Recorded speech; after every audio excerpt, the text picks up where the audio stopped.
Hello, hello, hello. Hope everybody can hear me.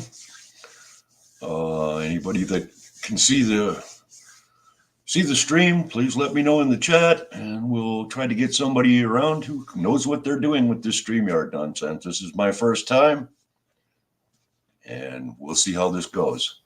My name is Mark Miller. We're going to try and start a platform on YouTube that interview our favorite YouTube artists. We're going to start with our treasured community and see how it goes, and yeah, we'll see what happens. Hopefully, it'll be okay. Hopefully, we'll make something of it. I'm hoping.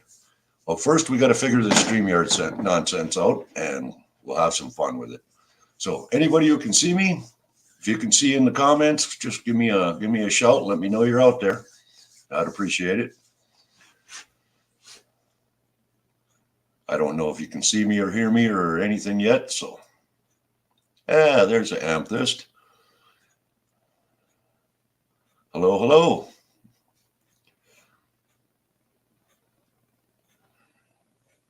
Is the StreamYard link, Amethyst, is the StreamYard link in the comments? I'm still not sure how to do that yet, but we're working on it. Yeah, you can see and hear me good. Is the StreamYard link in the comments, hon? So I don't know. I can't see it from here. So here, let's try this like that. Go bonk. Nope. That didn't help. Well, I'm hoping that somebody will come and help me figure this all out. I don't know how to send the links to this or anything, so not sure how to do it.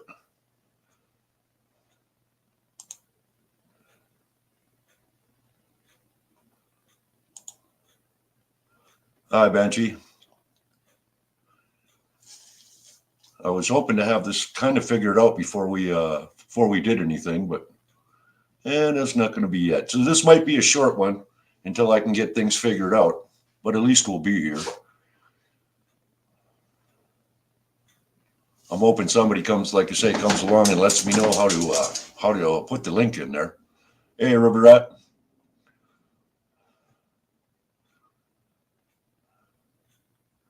Like I say, I'm brand new to the StreamYard stuff, so you guys are gonna have to let me know how to do certain things that I don't know how to do.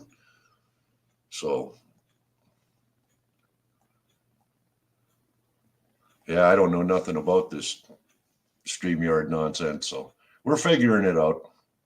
I'm sure eventually I'll figure it out.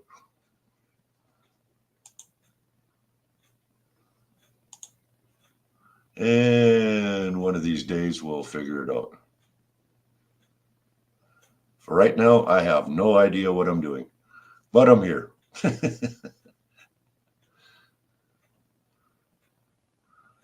So I'm going to try and post a comment here.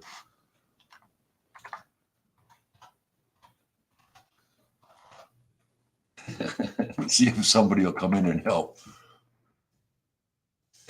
Help. Hey, Guido.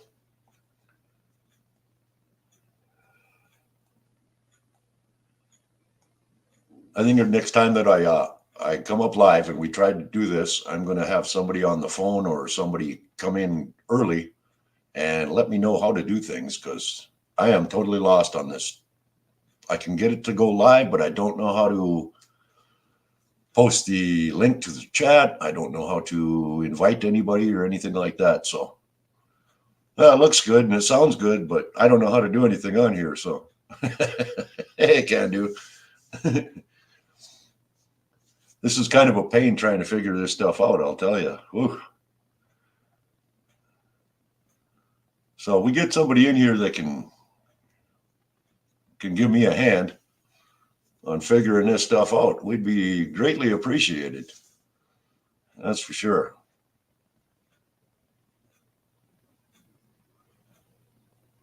Oh, good. I can see all the comments. That's great. Okay, let me play with this a little bit. Oh yeah, that works. Cool.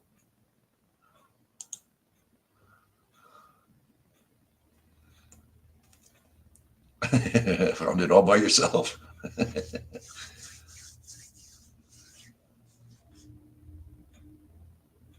That's a problem with being not very tech savvy. I'm not sure what the heck I'm supposed to be doing or anything like that. So, yeah, JP and Brewers are good at it. But I was going to call JP today, but they were going to some kind of a rock show. So I figured I'd just let him have his day. He put in a pretty good shift last night. So we don't want to bother him too much. Hey, Sheffy, happy Sunday to you, bud.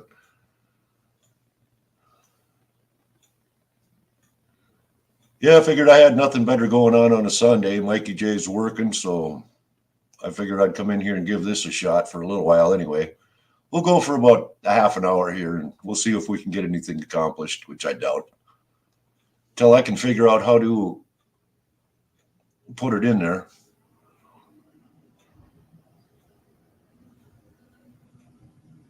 You heard till 4 a.m. Well, that was the other night. Yeah, it was a long one.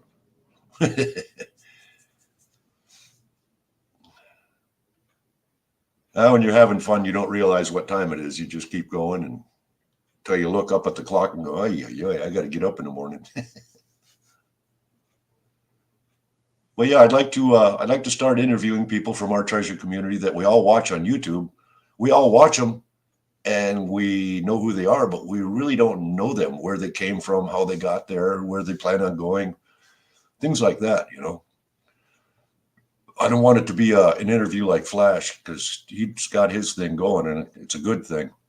I'd like to be a lot different if I could, you know, make it my own show, so to speak. I think it'd be fun. I did, yeah. I clicked the invite button and it says copy to clipboard. What clipboard? Where's the clipboard? That's all it says. Copy to clipboard. It's got the StreamYard link, but it doesn't tell me. I hit copy to clipboard, but that's all it did. Copy to clipboard, and it doesn't put the link in there for me. So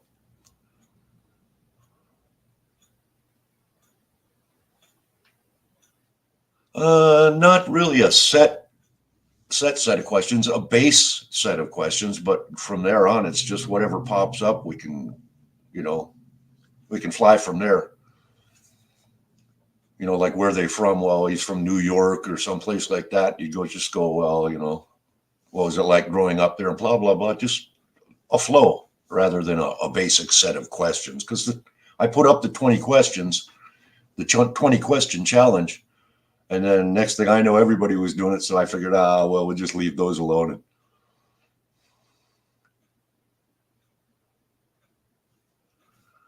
Okay, go to the chat area and right click and paste and copy. Well, okay. Okay, let's try that. Let's go like this. If I right click on it over here, there's no paste, no copy, no nothing, no copy. I can't paste it because it's all right. There you go. Copy, paste. There it is. Okay, I got it. Thanks, Kendu. All right, let's do that. Get somebody in here who can help me out. Kendu, come on in and help me out. You already helped me so far. You're doing great so far. Yeah, anybody wants to jump on in, come on in. Yeah, be glad to have you.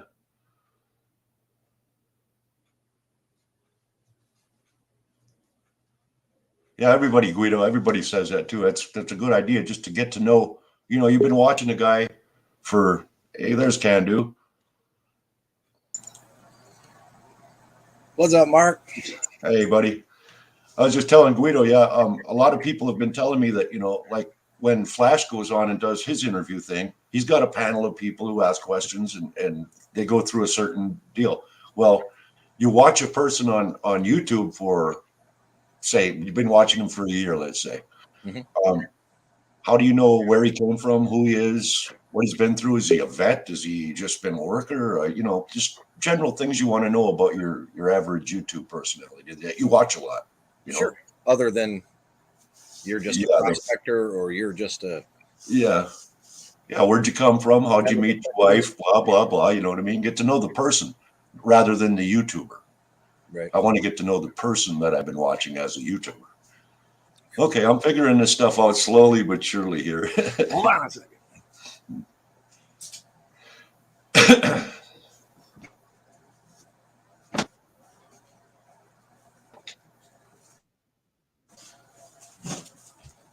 There we go. A little warm in There we here. go. Yeah. So you can change your. You want to say I've had? Oh, go ahead, Mark. Yeah. Oh, I was going to say I've had my heat shut off for about a week now. I don't have to worry about it too much. I've got an 80-year-old woman living downstairs who keeps the heat on at 75 pretty much year around. Keeps the floor nice and warm. So now you can go to your layout. You see your layout there, and you can Okay. click on the different boxes, and that'll change how we're laid out. There you go. Yeah, like that. Yeah. Yeah. Or you one could, on top of the other. Yeah. or you could put me off to the side and blow yourself up big. And Cool. Yeah, that's pretty neat. I like it just like this. Well, there's just two of us. right. But the more people you get in, do you have to shrink it down yourself as more people come in, or will it automatically just shift them? It'll automatically just. It'll shift. It'll automatically. Okay. We don't have to worry about it then. Yep.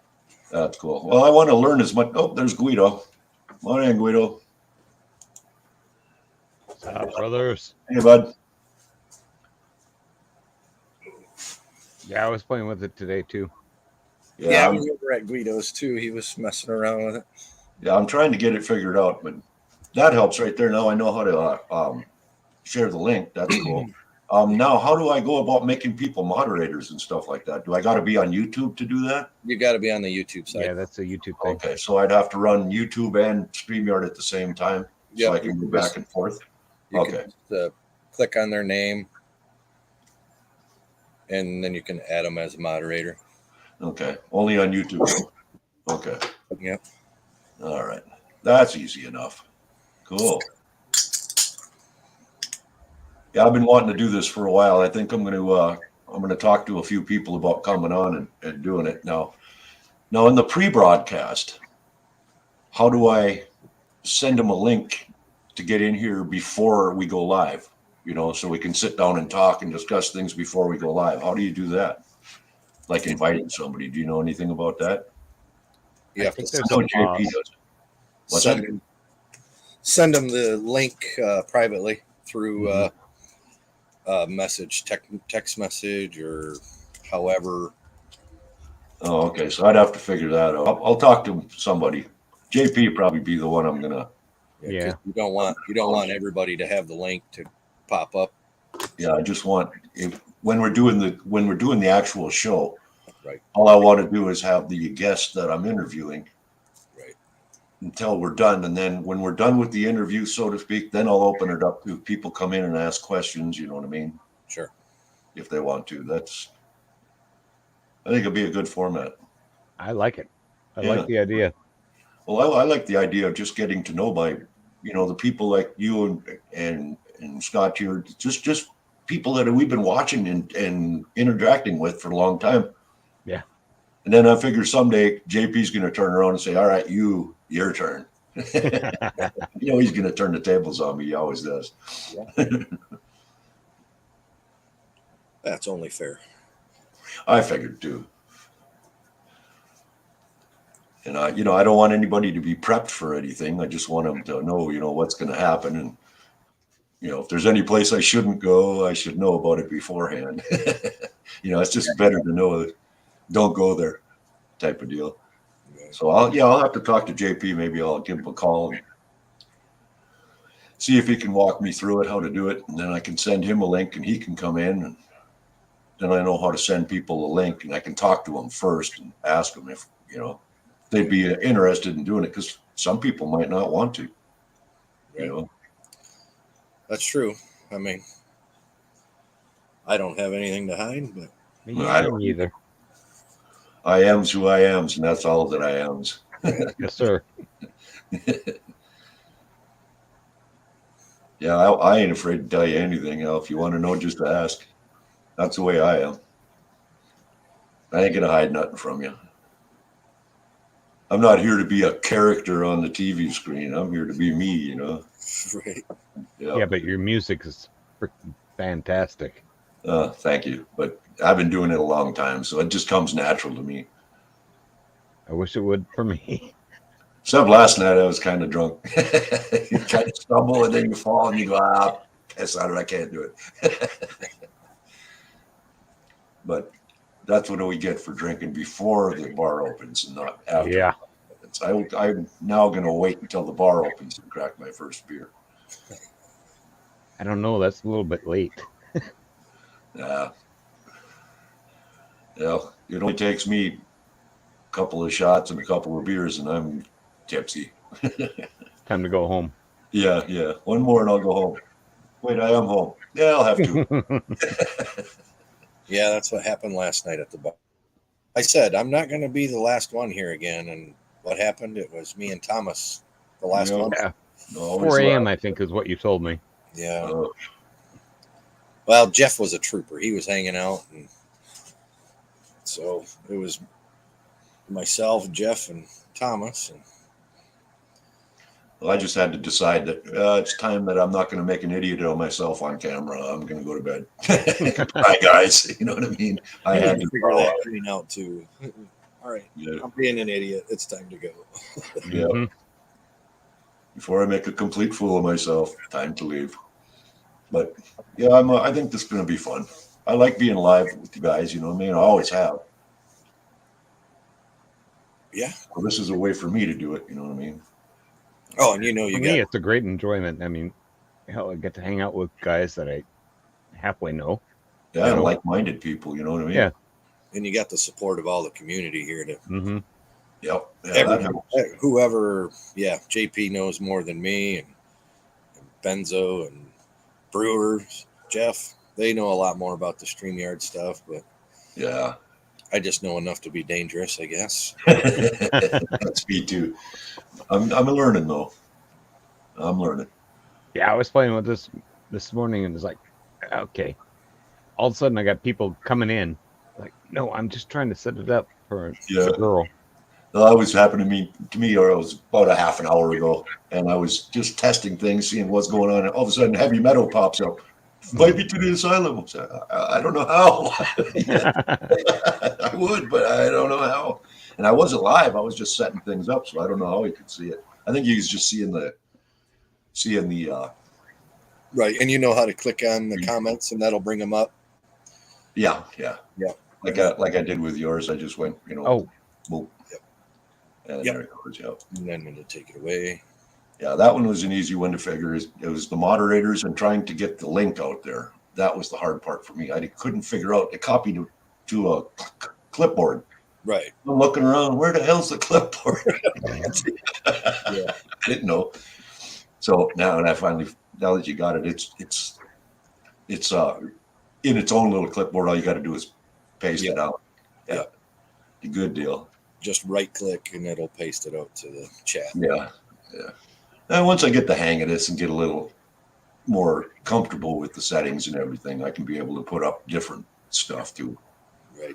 Get my own banner up there instead of powered by StreamYard. I think we got to pay for that. I don't care. $25 a month. Who gives a shit? I'll pay for it. Yeah, exactly. Yeah. Then I can help as many people as I need. Yeah. I upgraded to just the basic package, and That's what I'm gonna stick with for a while. can do emblem up there and get it out of the way if I need to. And we got 10 people, so There you go. Well, with this one here, it says I can have 6. So yep. that's good enough for me for now. Because, like I said, what I plan on doing is just me and somebody else, and then one person at a time. Bring them in to ask questions, and then Yeah, and then you can kick me out. pop them in and out as I feel. Yep. With your settings down there, you can kick me out at any time or whatever. Yeah, I like learning about this new stuff. It's one of them deals where I've never played with computers and been tech savvy or nothing like that. So this is kind of a fun venture for me. Well, what did you do in the Navy? I was a cook. Okay. Well, I was in the Air Navy. I started out as a shore patrol. I was a cop, basically. All right. And I got hurt. Somebody backed into me with a four-wheeler and broke the edge of my kneecap. And I was rehabbing. And he said, "Where do you want to rehab?" I said, "In the mess Hawaii. hall." Where it smells good every time I walk in there. So yeah, I started working in the mess hall and I changed rates. I stayed. And we were Air Navy. I spent 2 weeks on the Enterprise, went all the way around Hawaii and back, and that was it. That was the only time I was on a ship. We flew P3 Orions, dropping sonar buoys in the ocean. 6 months California, 6 months Misawa, Japan, back and forth. I've been to Misawa. Yeah, I've spent 8 years doing that back and forth. So It's a beautiful place. yeah, it's pretty neat. Got some pretty little women over there too. Yeah. No, I was in Okinawa. I was in You Okinawa. yeah. I've been to Okinawa as well. Yeah. Yeah. I was down there for about a week. I had an assignment down there, and I had to come back. I had Love the surgery. place. I had surgery in Okinawa. Oh yeah. Yeah, they cut out the right side of my thyroid. Oh, At the big naval base there in Okinawa. hmm yeah, big one too. Yeah. Yeah, great. Yeah, those Navy naval- docks were naval pretty damn doctor good. there. Yeah, I spent 8 years. I figured that was enough. After what happened to me, I figured I'm going to go home. And I'm glad I did. Yeah, me too. Because I always thought, geez, I should have stayed and retired. Would have a great retirement. You know what I mean? But it just wasn't feeling it. It became too political. Even later on, you guys were in earlier than I was, so Well, I was in 77 to 85. So 95. 95. Oh, you got out in 95. I went in Mhm. 95. So yeah, well, there you go. Yeah. so Yeah, back in the 70s, things were different. right. Yeah. And Right. by the mid 80s there, when I was getting out, well, I tell you, it was changed. It was a whole different ballgame. It was not the same thing as it was when I started it. That's for sure. But yeah, I was thinking, well, I wonder if I could get the rights to. They're coming to take me away. That's how he used at the beginning of the Asylum series. Yeah, I don't know if I could do that or not without getting in trouble for it. No, you're good. Hey, As long as Rance, you're doing it, and they're Lewis. not. Yeah, that's true. Well, we still got struck that one time on JP's for that. I love this bar. And all I said was, I love JP's bar. And they said it was too close. I was Really? shaking my head going, close to what? I don't sound like Toby Keith. I No. wouldn't want to. I don't know what they were talking about, but they struck JP for it. And I just shook my head. Hey, Reg, you're welcome at the Asylum anytime, buddy. Oh, Reg is here. Yeah. Mr. Regent. I tell you, that guy's a trooper. Yeah, he is. He's on everybody's channel. Yeah. He's a great moderator. Mhm. They call Mr. Lodak the greatest, but there's several of them. Mr. Lodak ain't the only Yeah, one. him and Lodak are probably spot on. Yeah, they're spot on, but they're not the only ones. Like I said, there's several that I know of that bounce from channel to channel helping people out. Pretty cool. So Mikey J's working today. Yeah, he got a call from another restaurant. Says, "Hey, we need your help." And he says, "All right, temporarily though." He says, "We'll come in and help you." This time he's not going in and fixing nothing. He's just helping out. Oh, okay. Good for him. They called him up and said, "We need your help, please." And he said, "Oh, sure, why not? For the right amount of money, why not?" All right, Candu, can we fix this? Can we fix Way what? too big. Oh, Mark has to fix it. I can't. What Yeah, do I we know. need to do? Go just go down. That's a little bit better. How's that? Everybody's a little wider, more room to move. Yeah, a little room to move there.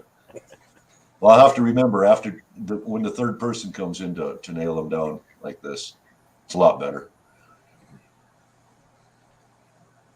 Yeah, I'm getting the hang of it, little at a time. You're doing good.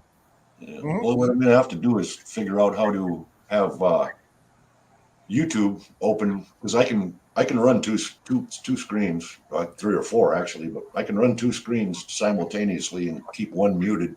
Then I could do the moderation thing too. Right. That'll And work. I don't have 2 screens because I'm just running on the laptop. So what I do is I keep YouTube open on my phone. On the phone, so you can do it. So if I see somebody that needs to be a moderator or whatever, most of everybody that comes to my channel is a moderator.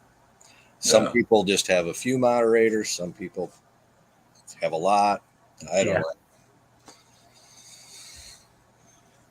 Yeah, right, man. You do a great job, buddy. You do a Mhm. great job.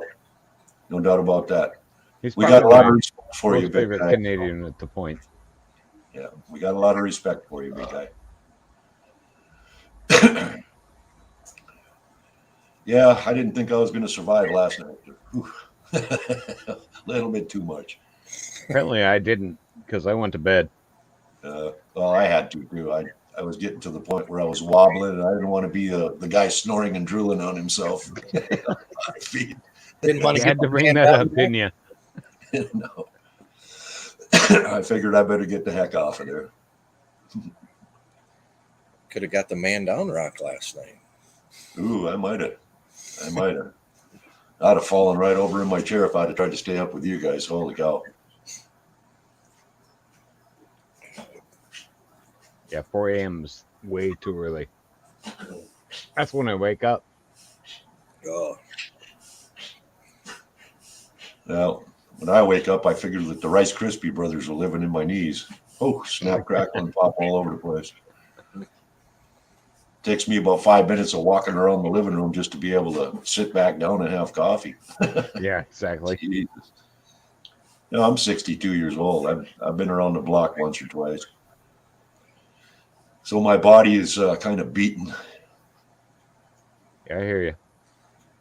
I'm still here and still strong, but I'm getting to that point where I'm slowing down big time on everything. I'm gonna hit 51 in 2 weeks. 2 weeks, huh? Yeah. I just turned Doing the same 62 in thing. February. 62 years old last February. Bless your heart, brother. Yeah, my biggest problem is I was born before everybody else. I blame my parents. On them. Nothing I can do about that. But yeah, it's been a good one. I can't get no complaints. You know what I mean? I got a few, but what the hell? Everybody's got a complaint or two somewhere about something. But yeah, just enjoying what I can while I can. Because I know in the next few years I'm going to be going downhill. We know that for sure. It's just inevitable. Can't deny it. yeah. And I know that's all I've ever done is swing a hammer. So Yeah, I printed newspapers when I got out of the military. A week and a half after I got out of the military, I got a phone call that asked me if I wanted to come print newspapers. I said, I've never printed newspapers before. He says, I will teach you. I did it for 13 years before I cashed my 401k out and said, yeah, I'm going to go be my own boss now. I took my money and I bought a half of a construction company and did that for 22 years, 23 years. And I just retired a couple of years ago. Just said, I ain't climbing no ladders and hollering at idiots. Nah, I'm done. Sold all my equipment to my buddy, and he's still going. He's older than I am, but he loves what he does. I just got tired of it. So now I just do what the hell I feel like doing. I like that. I like that too. Yeah. I'm liking retirement more and more every day. I really am. I got a ways to go. It's only 10 years. You'd be fine. I got more than 10 years to go. Yeah. Well, if you're a subcontractor like we were, you can pretty much retire as soon as you got enough. You think you got enough money. Right. Yeah. Oh, I got somebody at the door, boys. I'll be right back. Okay. All right. Give me half a second. We'll be here. He's doing a good job. Yeah. Yeah.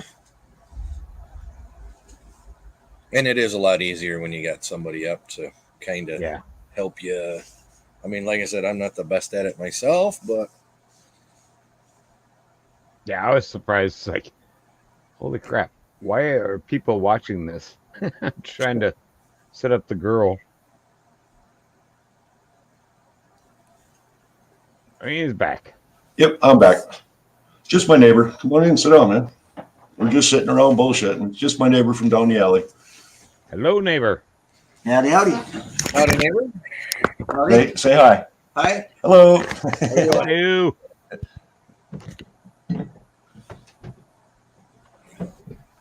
Yeah, like I say, this is going to be fun. I think I'm gonna have fun with it. Try to What? do it right. You know? Yeah, it is.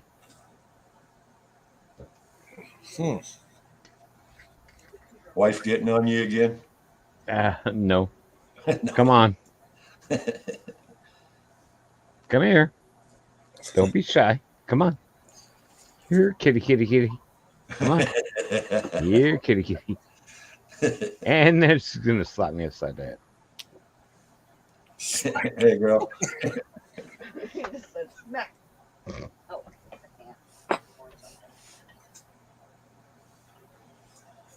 Oh. Ah, damn it. Other than that, what'd you guys do today? Anything good? This is about it. Yeah, that's about it. I figured I had the house to myself. I could do laundry and get the dishes done and a few other things figured out. So I got it all done. I wanted to be done before I started this. You know, I I did. figure every Sunday, 7 Central, Sunday at the Asylum. Kind of Mhm. worked out. That works. Yeah, Sundays are boring. That's perfect. Yep. Yeah, nobody else was doing anything, so Right. I figure, hey, that's a good time for me to pop on in. Actually, you could make Thursday night. Yeah. I figure Sunday's my only day that I get to just relax, you know what I mean? I think Yeah. Charlie's Thursday night anyway. Oh, is Yeah, Charlie Charlie- doing Thursday?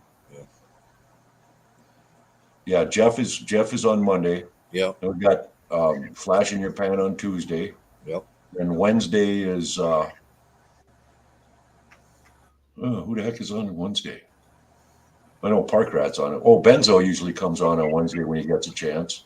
And Thursday, Benzo comes on anytime he wants. yeah. Then Thursday's Charlie, and then Friday is Candu. And we've got our shit all scheduled out for all of our life every day. And then Saturday's the bar. Saturday is definitely the bar. Yep. I think my dog's dying over here. Hey, die quietly, eh?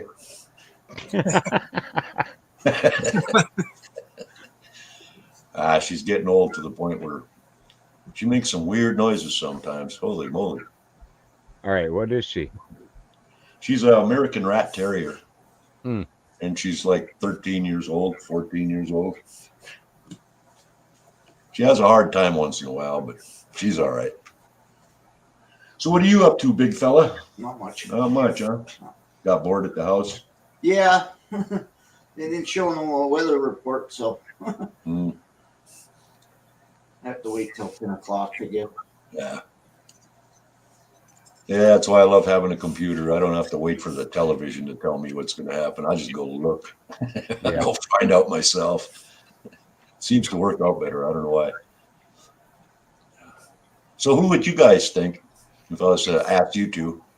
And the people in the chat too, let me know. Who do you think should be my first guest on my show? Um, From our community? Yes.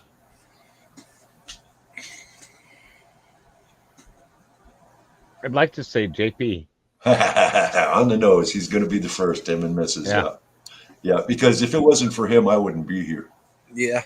Yeah, I'd have to. Oh no, you'd still be here, but No, I didn't do anything with it. I didn't know anything about lives on YouTube until JP came along with the bar. And then I started messing with him. And, we started getting to know each other rather well. And I started playing music for him. And it's been just a crazy ride ever since, I'll tell you. yeah. Been a crazy ride. Yep. And I was brought in by JP because we met over at Dancy Bearded's. Yep. Oh, yeah. And he came to my channel and made a comment. And then I subbed to him and checked out the bar. And now here we are. And Here we are. And here That we bar are. has brought a lot of people together, I'll tell you what. Yeah. It really has been a success. Really has. Yep. I want to see it continue. That's why I keep coming on there every Saturday and Absolutely. throw a little music at you guys. See how you do. So is he gonna have the bar during Flash Bash? I don't know. I doubt it. No, if he does, he'll do about a 2-minute live just to say hi to everybody, and he'll probably have somebody like he did last time when it was birthday bath. He had Charlie from AU Guys run the bar, Mhm. and then he just checked in from wherever he was. I think it was Thermal City. That's where he was. Yeah, He just checked in, so I got you. he could actually say he's never missed a bar in 2 years. Right. So he was there. I seen him. But yeah, when we go to Flash Bash, I don't know how they run it, what he's going to do. I'm going to be sitting there drinking in a lawn chair, so I don't care what he does. So you're going, is Mikey J going as well to Flash? Yeah, got plans. Charlie from AU Guys bought us spots, me and him. Nice. Right Yeah, now. I went to pay for it, and Ed said, no, it's already paid for. I went, by who? Well, I can't tell you that. Well, Charlie told me right out. Oh, yeah, I should have known it was Charlie.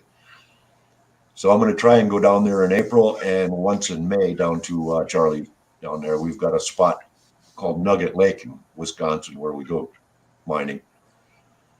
We usually come away with some pretty good gold. It's not bad. It's not Mother Yuba or nothing, but we get some specs out of there.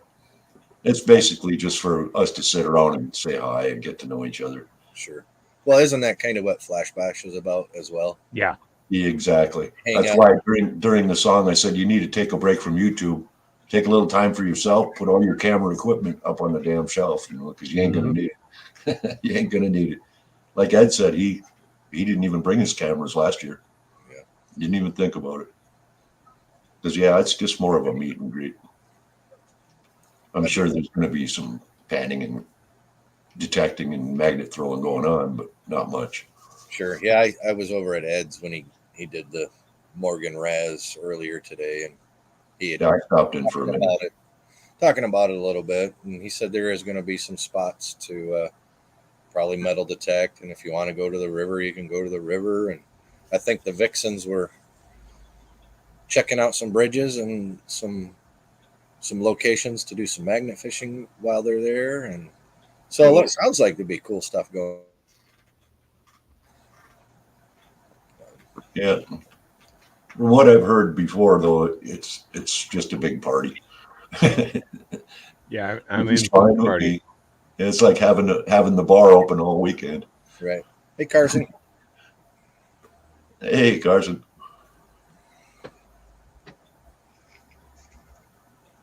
Oh, there it is. You had to shake the Vodka? popcorn. No, that's gold dirt Gold dirt. in a popcorn thing. Yeah. Oh. Put a little Yeah, I'm drip sending my drone down there. in the whiskey. Cold shots. No, I'm not sending my whiskey down there. I'm sending my gold. It'd be a waste of good whiskey. That one. There you go. Ah, drone. Has that got a camera on it? Yep. Cool.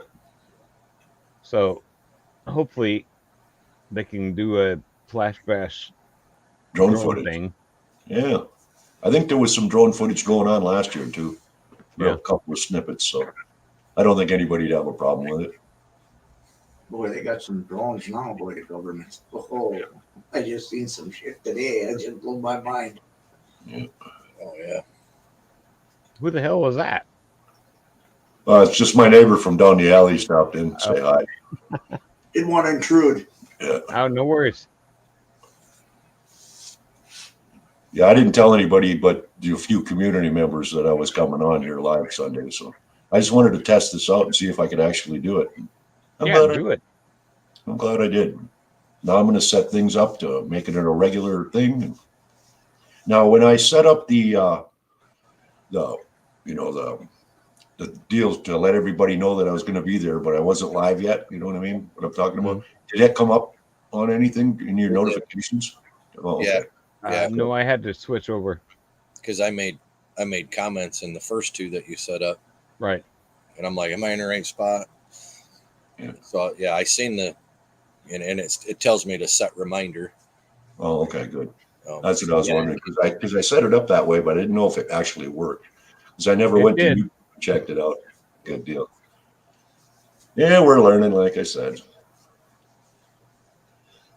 Now I'm going to set it up for pretty much every Sunday, 7 Central, and I'm going to try and get a couple of people to come through and, like I say, figure out how to get the link to them privately. Yeah, that I think they just send it in a like private message. I think they just text it to each other or whatever. I'm not sure if there's a way to send it stream the You sent it to my phone, and at the time I was actually using my phone to go live because I didn't have a camera or nothing.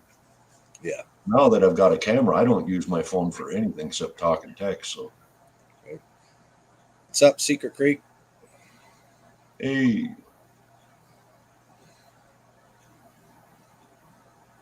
Yeah, I'm scanning the chat here to see if there's anybody new. Oh, Lewis, I didn't see him go by. I forget to, like I said, I always forget to look at the chat because I'm concentrating and talking to you guys. I don't think to look over there. Every once in a while, it'll catch my eye. Oh, yeah, that's right. There's a chat going on. I forget. Well, that's one thing. If I'm doing an interview with somebody, I'm not going to be watching the chat very close. No. I'll probably say hi to a few people before we start. Right. Bring the guests up and in. Got to figure out some kind of an introduction, and then I'm going to get a base set of questions, just to kind of base the way it should flow. I'm going to base that out, but there won't be any set questions, you know. Yeah. Like Jeff V had asked earlier, it's going to be set questions. No, I'm just going to kind of broad and general it. You know what I mean? Mostly, who are you, and why are you here? Yeah. What are you doing here? Yeah. Yeah, man. Who's the person outside of YouTube, right? You know. Right. Yeah. I mean, we all know that you're a prospector or a metal detector or Yeah, we know you got a YouTube channel, whatever you are, but yep. What do you do for a living? Where'd you come from? Blah blah blah. Get to know them. Right. Mm-hmm. Oh yeah. But yeah, I think it's going to be fun. I'm excited, if you can't tell. I am excited too, brother. Yeah. So yeah, I figured JP and Mrs. JP, get them both on at the same time. Yep. They can help each other answer the questions because they both have YouTube channels. We watch them both, so that'd be perfect. Well, we've been on here for 43 minutes and nobody's shot at us yet. We're doing all right. Nobody's planted bombs in the chat or anything. Haven't even had a bot yet. Probably because you're a good dude. Yeah. Like I said, I'm just who I am. I'm not. I'll pitch you or you go. Oh, all right, Steve. Have a good one, bud. Yeah. All right. And can do. Yes, Another sir. good guy. Yep.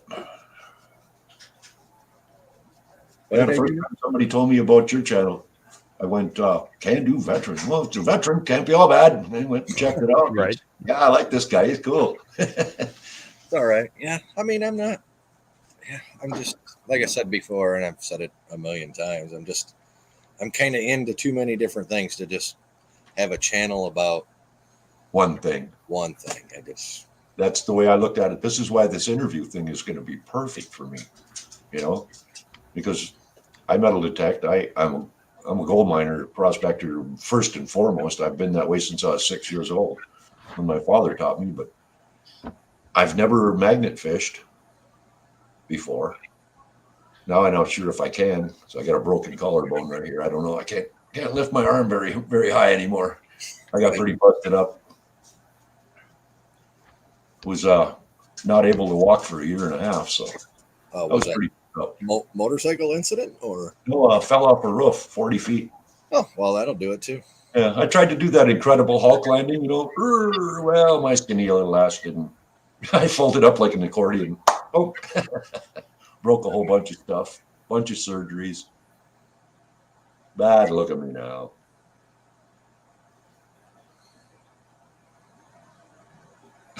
You can get off Mike's firearm license. Yeah, Reg. We'll get to it when I learn how to do that. These guys are teaching me a little at a time here. But by the time I go next time, I'll have moderators. I'll make you guys moderators as I go. I'll have YouTube running at the same time. So. Yeah, because we get a bot in here. If I don't notice it, I got to go chase it out. You know what I mean? Yeah, you're the only one with the sniper I'm rifle. with the power. Right. So yeah, I'd like to get a couple mods, especially Reg. Get him in here. I know when I'm in the chat and I'm watching for bots. By the time I get over there to click on it, he's already got it taken care of. And I'm going, Yeah, it's down. That's why I said, don't give me a wrench. I'll have to fix something.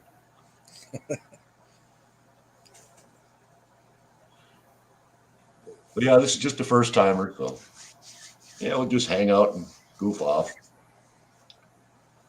Getting on 8 o'clock, I might have to have a beer, by golly. Yeah, back to work tomorrow for me. Yeah, I got to go get car parts tomorrow. It doesn't sound like fun either. Well, I got to tune the Jeep up and get a few things done on the Jeep before I can take it to Wisconsin. Then I've got this little Dodge Neon I had parked in the snowbank. Well, when me and Mikey dragged it out of the snowbank, the alternator froze up and ate the belt right off her. So yeah, it's time to put it up. I figure I'll put front brakes on it, get the alternator fixed, get an oil change and plugs in it. It's a good little car. It's only got 116,000 on it. It's an 04. The thing just runs like a champ. So thanks, Rick. Thank you. I'd appreciate it. So are you guys going to be coming down with Charlie to Flash Bash? We'll be following him. I don't ever go in anybody else's vehicle because if we're all stuck in one vehicle and something happens and it breaks and we don't have a backup vehicle or not, we're screwed. So, yeah, I'd rather just follow him down there. And that way, if something emergency happens, I got to get in the truck and go. I don't have to, I'm not relying on somebody else. I'm kind of paranoid like that. Yeah, that's why, some of these guys that I work with, they'll carpool together to the job site, but then if something happens and one person has to leave, then you got two people leaving. It's like, yep. I understand trying to save a buck, but yeah, if something happens, you got to rely on that person to. What if you're the one riding and you got an emergency? Now that person's got to take you. Yep. And then you're down two guys on the job site. Yeah. What I always told my guys, if you're going to carpool, that's fine. But if one of you has to leave an emergency, both of you ain't leaving. I'll give you a ride later. The one that's got to leave can leave, however it comes. But it can't be down two guys just because one guy's got a problem. That just doesn't work. It's not fiscally sound. All right, Secret Creek, man. See you later, bro.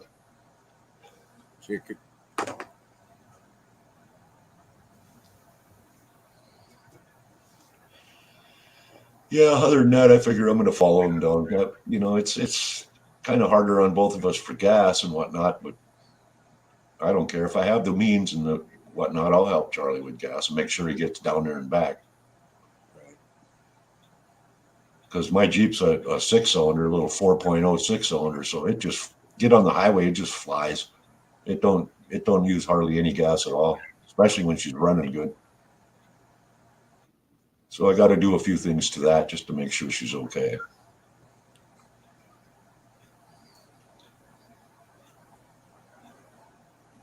just going down to Wisconsin with Charlie and the boys. That's only what 4 hours away. I mean, shit, I can do that standing on my head. When we're talking flash bash, that's all the way to Ohio. That's more than 4 hours drive. I'm thinking from where I'm at. Oh yeah. I'm an hour north of Duluth, Minnesota, so I have to do the calculations from there.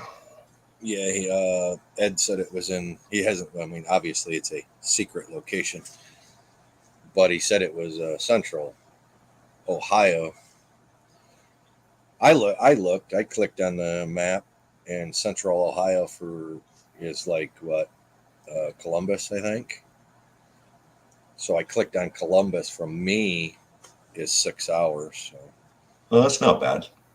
terrible. So I figure maybe 10, 11 hours from here. That's not bad. I always think it was going to be more, but I haven't driven to Ohio in years. Lots of years. So You know how many spots he has open left? I think he said 12, 13. 13 as of last night. As of the bar last night, 13 spots left open. Yeah. 13 of 30.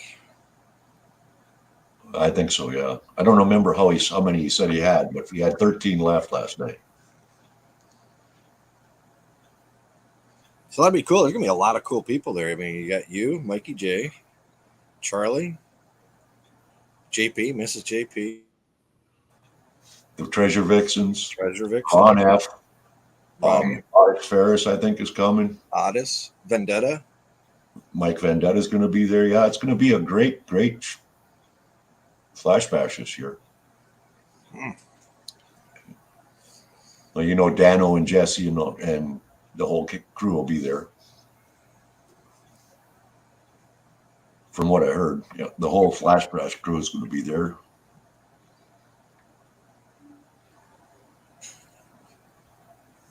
So it ought to be a good time.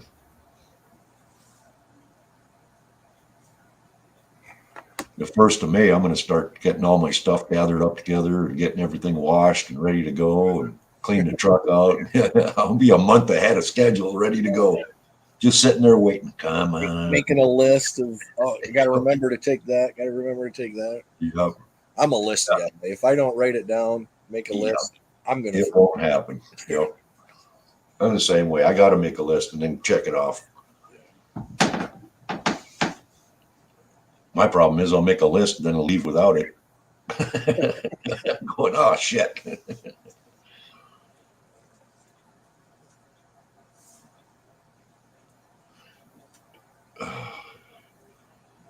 Yeah, I think it's beer o'clock. By golly, give me a second. I'm going to go grab me one. I got my JP Lawns and More shirt on. I'm going to have my JP Lawns and More thing. I'm figuring JP's going to have to be my first guest. I mean, just because of where he's brought all of us, actually, you know what I mean? Sure. Or helped us all to get it.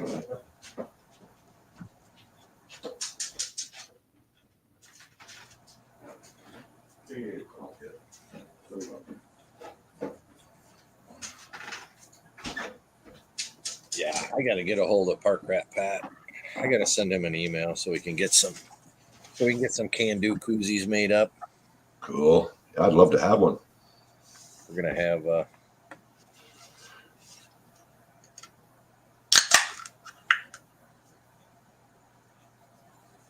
Mikey just had him make some buttons for his little nephew that got killed. yeah. So he's going to hand them out to his family and, you know, those that knew him. Right.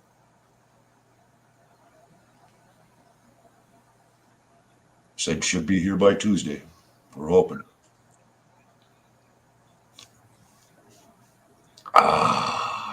Yeah, that was a good choice. Tastes good. Yeah, I always like to check one out the next day, make sure the taste hasn't changed on me. Yeah.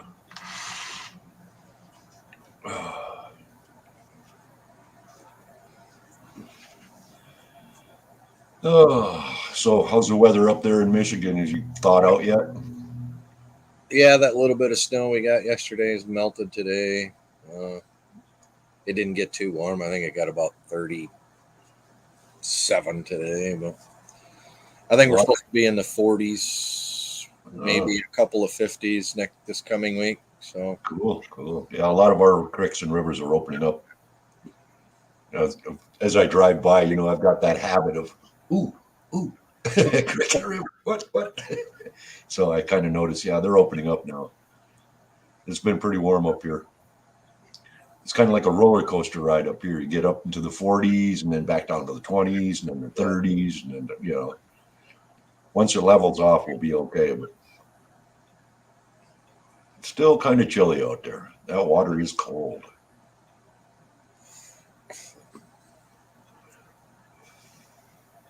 We've got a little creek that goes right through our main park here in the city. Goes underneath a little bridge for a street. Then it goes down all the way through town. Just a little tiny creek. I've never found anything in it, and I've searched it. But yeah, I was down there just looking to see how water was flowing, how high the water was up, and if it was open. And foot slipped off a rock, and my right foot went in the water, and right away, oh man, I ain't going in that water yet. It's cold. Holy cow! So I went beeline right to the house to get dry shit on. But yeah, it's a little chilly yet. I ain't gonna be standing in that river even with boots or anything on. It's cold. My hands freeze up so fast when I get them in the water. Ooh. But I'm looking forward to being out there.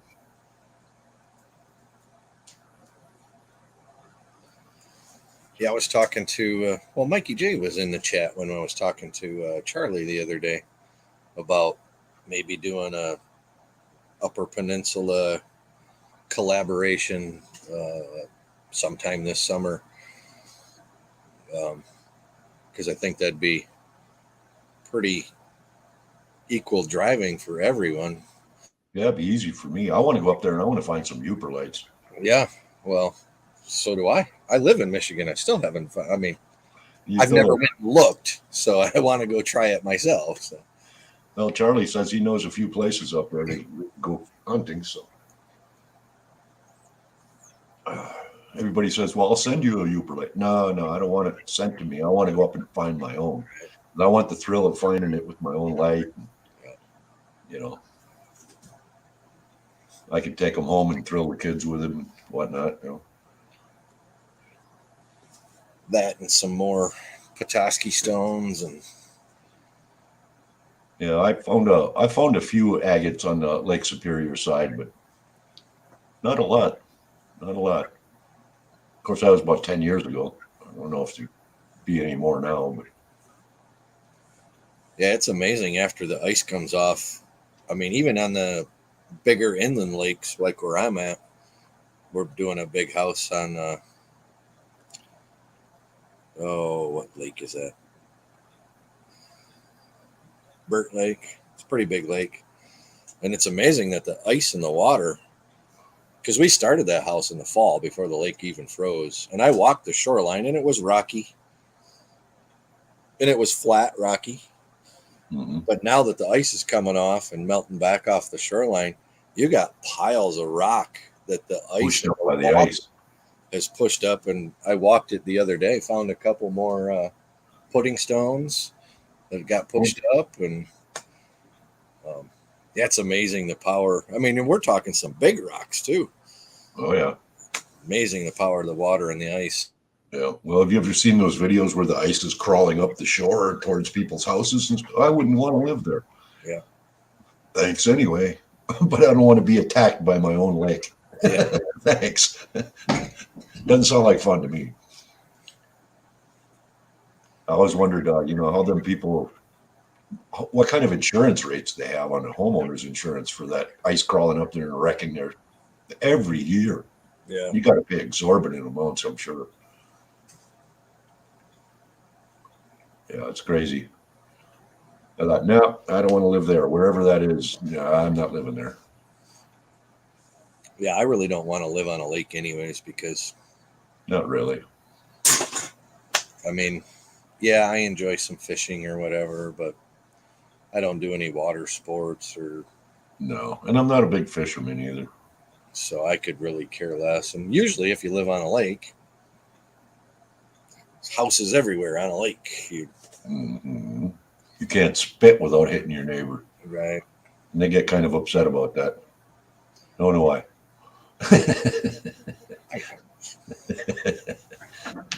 But yeah, and what you pay for lakeshore property is unreal. Oh yeah, property taxes and everything. Holy cow! The taxes alone will kill you.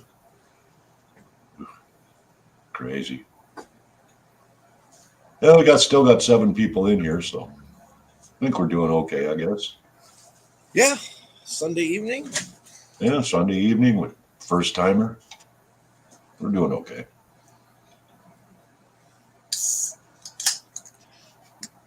But now I know a little bit more about this. I feel lots better. Lots better. And the more I learn, the happier I'll be. Right. Yeah. Yeah, I'm still learning too. So Now, is JP done with his job now? He should be done, right? He gave his 2 weeks. yeah, he said Yeah. that. He said that last night that he was done. Oh, okay. Thursday, actually. Thursday was his last day. Didn't work Friday. So Okay. Yeah, he said something about it, but I was trying to get 3 different conversations at the same time, so I missed half of it. So, well, I wish him the best. I know it's Yeah. kind of scary for me when I decided to retire too. I thought, geez, what the hell am I going to do now? yeah. But Well, it was scary for me too when I decided to quit just being a hourly carpenter and start my own business. And mhm. but being a subcontractor is a lot better than being a gen contractor Yeah, because yeah. I know. I mean, it's all I've done here is just swing a hammer, so people know me, and Mhm. if they need a hand with whatever, so I just pimp myself out to all the generals, and Yep. I don't have any headaches. It's great. I tell them, I have a different hourly rate as a sub as I do as if it was just my own job. Obviously, Okay. I charge more. Yeah. I knock it down a little bit being a sub. Okay. Do you have a crew or do you just solo? It's just me. Just you? Okay. Just me. I had a crew of 5 guys. But I And they pull were- my they were trailer. I pull my tool trailer. I don't need to use anybody's crap other than my own. Yeah. Yeah, I like having a crew just because I can run a couple of different jobs at the same time. You know what I mean? Yeah. I'm gonna. Well, my boy doesn't know it, but he's gonna be my first crew member this summer. I mean, he's 14 now, so when he's out of school this summer, he's gonna be my little lackey. He's gonna be my little gopher. My He's gonna ground. be my gopher, and he wants. He's 14. He asked me the other day, "Hey, can I take driver's training?" I'm like, "Well, you got to be 15, so you got to wait till September, your birthday." Mhm. But that shit costs money. So Yeah. guess what? I mean, and I don't need him every day. I'll bring him to work on days, maybe 2-3 days a week, where I know we're going to be maybe having to move some material around, or the job site needs cleaned up, Yep. Cleaning up. and he can fetch boards for guys and do whatever. And Yeah, that's what my son did too. From the time he was 12 years old, he was working with me. Just scrapping when we were doing roofs, throwing things in the roll off. Yeah. Cleaning up the scrap wood when it hits the ground, putting it in piles for me so I know what I've got for lengths, for scraps, for tucks and whatnot. Yeah, he did a good job. So I used to get a kick out of my daughter when she'd come on. My daughter's a big girl, she's not heavy, but she's got some girth to her, man. She's strong. And these young kids, these boys would be coming on our crew wanting to work with us. I said, well, take this bundle of shingles. I'd pick it up and throw it on his shoulder, put them to the ground. I said, well, you can't even stand up on the ground. You ain't going to climb a ladder with that thing. I said, let me show you how it's done. I said, Kimberly, come here. And she'd come over there. I said, pick that bundle up there, would you? She'd throw a bundle over each shoulder. It's like I do, right up the ladder. I said, you can't do that, boy? No. Well, I'll see you later. Come back when you can. Go lift some weights or something. You know, some of these kids are so soft. It's just incredible. That is the truth. That Yeah. is the truth. My kids always had to work for whatever you want. I want this. I want that. Well, then get a job. Yeah. Well, you can't have a job. Yes, you can. You work for me. Yeah. I tell them, you want this? Well, you got to work this many hours to afford that. And then I just buy it to them. Well, you got to do this many hours. Here you go. They learn that work ethic that way. Park Hey, rat. Park Rat. How All right. we doing, buddy? How you doing, Pat?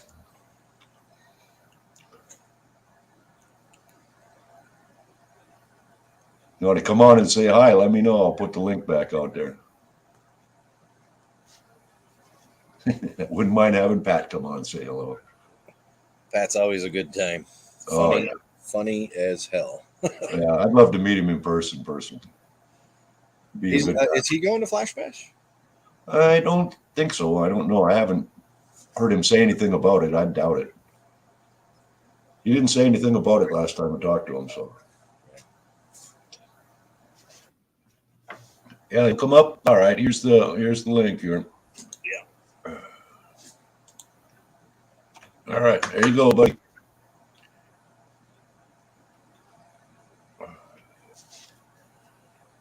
Come on in. I'll be watching for you. No, I set this thing on StreamYard here to like give me a doorbell ring when somebody comes up in case I'm not watching. But it didn't work with either one of you guys either. I didn't hear no doorbells or nothing. So I don't know what the hell that's for. I didn't even see that option. Yeah, it's in the was it in there? Yeah, invite friends or whatever. Okay. Hey, Pat. What's up, everybody? What's Hey, up, guys.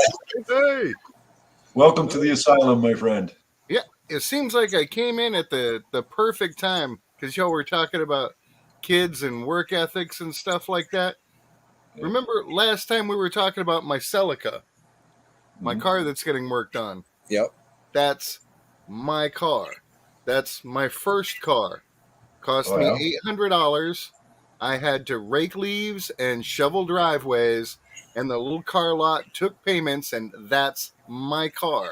And people were like, why don't you just go get another one? It's like, no. You don't No. understand. I got this car. I worked hard for it. I said I'm going to keep it forever, and I'm keeping it forever. Right on. Yeah, I said the same thing about my 57 Chevy. I had a 57 Chevy two-door Bel Air when I was 17. Didn't know what I had. It was just an old car back then. This is just a junker we drove around. Didn't know what I had. I sold it for twice what I paid for it. Thought I made money. Yeah. Now I look back and go, oh my God, if I'd have kept that car, what would it be worth today? I'm not giving up my Celica for nothing. Yeah, I don't blame you. And when I do drive that car, for those few minutes, I'm 18 again. You know, Yeah. I crank up the BGs. I'm going down the road, and I'm feeling good. You know, it's like I need that, man. Well, you worked for it. When you work for it, yeah. it means a lot more to you. You know what I mean? Oh, absolutely, Yeah. no doubt about that. Yeah. Setting up little security cameras and stuff around the house today, doing that same system like Brewers has at his place with the plug and play cameras that can do everything. So got a bunch of those in today and stayed busy with that. Cool. But I will not be going to Flash Bash. No. I didn't think so because, well, you just had one hell of a trip. Yeah, and we'll see what's going to happen for Memorial Day at Thermal City. That's kind of iffy. Depends on when I get to Idaho and when I get to coming back. You know, What are you going to Idaho for? Well, my brother-in-law passed away, Oh, and I have to take my sister-in-law back there so she can close up the house and get it ready to sell, and then get yeah. stuff back down here. And then 3 months later, I got to go back and get her and come back. and then she'll end up selling the place here because she wants to buy a place in North Carolina to be closer to her one daughter and grandkids. And so just lots of jumping around. But, my hope is to get out there, I don't know, within the next week or so, if we can get her nailed down to a time frame. And on the way back, stop over and see Rocky Mountain Life Prospecting. Stop and Colorado. see him for a day, get some rest, maybe collect up some cons. There's lots of places around there to pan, and then cruise my way back through. Cool. Hit people along the way if I can, but I can't do any extended stay stuff like I did with Brewer because Oh. I got stuff to take care of here, man. Yeah. Well, you didn't have really a choice when you were at Brewers. Your car breaks down. Your car Yeah. breaks. Yeah, that's so. Not much you can do about that. Well, God wanted me there a little longer. Yeah, And- for some reason. Who am I to argue with his plan? All right. Hey, Louis Schwartz is here. Good Yep. deal. Lewis has been here for a while, as a matter of fact. Him and Reg. Yep. Yeah. Well, people will get used to the asylum being a regular thing, and before you know it, you'll have a screen full up on the panel and 12 conversations going on in the chat. I hear you. Well, the way I plan to set it up, Pat, is I want to do an interview with a YouTuber, you know what I mean? Get the interview done. Then when the interview's done, I'm going to let one in at a time to ask questions. You ask them a question, you get your answer, boom, next guy, next, if you want to come in. The minute somebody pops in, the other guy's got to go, you know what I mean? Yeah. That's just the way it's going to have to be because this is all intended just for the YouTuber of the day, or of the week. Mm-hmm. Mm-hmm. So Yeah, we'll see how it works. I'll save all my bright money making schemes for the bar. And I still think if kids get in on that Pop Rock Suppository Challenge, we could have some fun videos. Makes my cheeks pucker just thinking about it.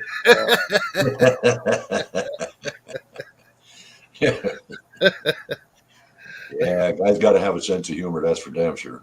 Oh, hell. Especially nowadays. Holy cow. If I got anything, it's a sense of humor. Yeah. I got that from my mom. You think I'm funny. Y'all should have met her when she was alive. Holy crap. Yeah. Yeah. So, yeah. So, what else has everybody been talking about tonight besides kids and how worthless they are? Yeah, we're just kind of just chilling. Yeah, that's a good It's thing. my first time on, actual StreamYard by myself here. And Mhm. I learned a lot. Bandu taught me a lot. Just a little. I only know a little, so I didn't teach him a lot. That's all I need to know. Mm. Yeah, you just gotta get your feet wet and keep Yep, paddling dive in. on from there. Yep, dive on in. Mm-hmm. It's like when we were talking about changing careers there, Kandu. It's when I left the printing industry and stopped printing newspapers, took my 401k and I thought, oh boy, this is going to hurt. And I bought into that company and I'm going, ooh, I don't know. This might not have been a good idea, but after a while, the money starts coming back in. You're going, oh, okay, this ain't that bad. Well, after 22, 23 years, whatever it was, I made a pretty good living and socked away a lot of money. Yeah, it's always better to work for yourself. Yep. After the last 10 years with my company and just dealing with ruthless people, business partners that were completely underhanded and Backstabbing a little bit. oh yeah, absolutely the worst of the worst. Yep. And it's like after that crap goes on, whether it's on Facebook or people in real life, it's like you can't shake me. Yeah. Yeah, I've looked down the throat of absolute misery, and God got me through that, and I'm sure He'll get me past whoever this is honking behind me on the road. Whatever, man. Yeah. The guy in the fast lane beeping because you ain't going fast enough. Yeah, well, guy was behind us. Oh, this was 2 or 3 weeks ago. And I say us, but it was just me and the dog. you know, and he's beeping it, and he gets around me and does his thing, and it's like only a mile or so after that it opens up, so it's a nice wide road, you know. And it was like, okay, time for Park Rat to have some fun. So I'm cruising along, and I get the window down. I get up beside him, and I'm like, right along with him, and I'm looking. I beep beep, and he looks over, and I'm like, so he rolls his window down, and I look at him and I scream, "Your keys are in the door! Your keys are in the door!" And he's got his hand out the door, feeling for the. I just, just like, I mean, they're in the ignition. Yeah. It's like, here for that split second, he thought, "Wow, I was beeping at this guy, and he's trying to do something nice for me now." But now he has a reason to hate me, so There you you know, go. it all worked out for everybody. Well, that's why I love looking like I look, especially when I'm in my biker get up. You know what I mean? I got Yeah. road rage done a couple of times, and I just get out and I stand up and I go, "You better get back in your vehicle right now." Mm. What are you gonna do? One kid says, and he's got this little 1/4 inch extension for a socket set. Little Yeah. 1/4 inch extension about that long. He's got it in his hand. What are you gonna do, old man? I stepped out with my war hammer, and it's a war hammer. It's scary looking. I stepped out and I shut the door. I says, "I'm about to hurt you. Get your ass back in that car. Quit road raging. You're gonna hurt somebody." I keep His eyes when I pulled out that hammer. Holy shit! Yeah, holy shit! Your little extension ain't gonna do nothing to this big giant war hammer. I keep a cable whip in the car, and oftentimes I'll just have that in my back pocket when we go into a store because it's a thick, heavy cable like this, you know, and I got like 20 inches of it with a nice, heavy duty aluminum handle. It's like, you hit somebody with that, they're gonna know you mean business. Oh You know, anytime you can do non-lethal is always better. yeah, I mean, I don't want to kill anybody or anything, but if dude has a limp for the rest of his life because I smacked him in the kneecap with that thing, maybe he'll think twice before he bows up on somebody. yeah. You should check that one out. Yep. I got a kick out of it. Yeah. So, hard to believe it's Sunday. Sometimes, I don't know about the rest of you because some of y'all have like regular jobs and stuff, but I lose track of what day it is. Me too. It's like, oh, we got to be there on Wednesday, and it's like, great. What day is it today? Yeah. How much time do I have? Yeah, it's like I feel like Crocodile Dundee in that one scene. It's like, what day is it? Yep. Like, I don't don't know. know, don't care. Yep. And it's hard to tell now because mail shows up every day. Mm-hmm. So that's like last time a guy asked me, he says, "How long you been playing guitar?" I said, "I don't know. What time is it?" Mm. 2 minutes, 3 minutes, I guess. Oh. Oh yeah, like you say. Need some more activity up in the chat there. Yeah, we ain't got but 6 people left. Yeah, well, it's a good start for the first show, you know.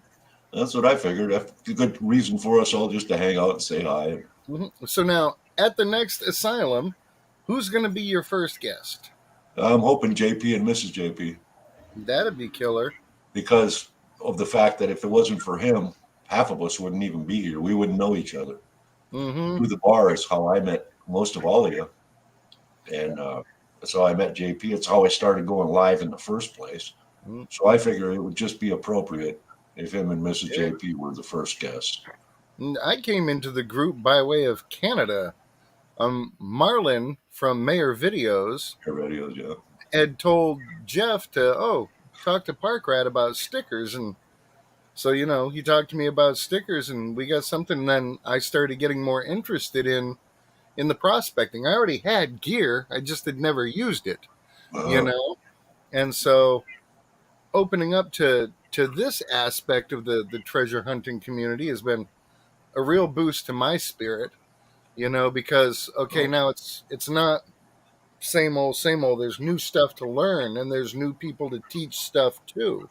Yeah. So between magnet fishing and prospecting and metal detecting, there's a lot of bases covered, and I still want to see if there's a way to get people involved in the treasure community from the dumpster diving aspect of things. Oh Because, I yeah. mean, some of these people are hardcore metal scrappers, some of them are product flippers. So some have Mhm. their specialties at construction areas or at shopping centers. It's incredible. Anything you're hunting for, though, is a treasure. And Yeah. I'd like to see some of them come into the community and get closer to people in the group because we all got dumpsters in our towns. What am I missing out on? Yeah. I mean, y'all have seen my car. It's not like I'm going to lose my pride jumping into a dipsy dumpster. You're like, boy, I hope nobody from church sees me. you know? Yeah. That was in the dumpster. Yep. Oh, dude, that's nice. So it's I would- antique there. All 75 balls are there. They're wooden balls. Oh, killer. I thought about buying one of those for my poker chips that I do the Rat Pack rattle in, but I still haven't altered my container. As you can see, it's still got the 99-cent logo on the side. Yeah. I needed a container, and I couldn't find anything. I'd been hitting all the Goodwill stores and everything looking around, and then I stopped at a store, and it was like, hey, that'd be perfect. So I ended up buying all the rolling papers I could just to get the container. But now I'm sitting on like 300 packs of rolling papers, and well, thank you, Jeff. I'm getting the opportunity to use them more. There you go. We call them tomato wraps. Yeah. Yeah. Yeah, I got hollered at last Wednesday. Oh So no. how come you're not on Park Rat's Zoom meeting? Oh shit, I forgot all about it. It's Wednesday. I didn't even think about it. I forgot all about it. Yeah, it's a laid back kind of thing. We have fun. We have laughs, of course. The subjects change. We stay away from the politics Yeah. because unless there's Politics like related. unless there's like a set group in there where we know we're all of the same mindset, then we can just go off. But it go from 7 p.m. till whenever. And Yeah. sometimes if I get tired, I'll throw Shane Kubat in charge and I'll Yeah. take off and go to bed. Yeah. It gets It's too a, late. it's a good Now, time. Red said if you dumpster dive in his town, you get arrested for theft of private property. As once it enters the bin, it's property of the disposal company. It's partially enforced. That's Canada for you. Here in Florida, once it's in a dumpster, it's public property Public. Yep. unless the dumpster is marked private property, Oh. no trespassing. And Yeah, you got to watch that. none of them around here are. I've checked all of ours, and it's like, yeah, I could jump in there if they find something good. And we got a couple of thrift stores in town here that throw away some amazing stuff. Oh yeah, if you're watching. I'd had a thought about that because when you make a donation to a place like Goodwill, okay, they give you a little receipt for your tax purposes. It's like, oh, I donated $300 worth of clothes, so I can give this to my tax lady and it'll help me on my taxes. So what's to stop you from getting stuff out of the Goodwill dumpster and bringing it to the Salvation Army and vice versa? I mean, if Yeah, you played back that and game forth. right, you'd probably be like, wow, this guy be donated lucrative. $300,000 in stuff this year. It'd be lucrative. Yeah. Michigan, When they see you pulling up in a semi, they'll know. Yeah. we do donate stuff to Salvation Army and Goodwill. But Michigan, you have a set amount. $1,200 is our limit here in Michigan for write-off purposes. That's as high as you can go. Huh? Yeah, $1,200. And you'd think that'd be more of a federally regulated thing, as opposed because it's federal taxes, right? Right. So, Would that be federal or would that be state? I think it would be federal. I mean, there's no state tax here in Florida, Oh, so thankfully we don't have to deal with that. yeah, Minnesota, we got 7%. Yeah, we got a 7% sales tax. You know, I'm not Yeah, sure we're about. 6% in Michigan, Mm, 6 still? Yeah. as far as I know. As far as I know. ooh.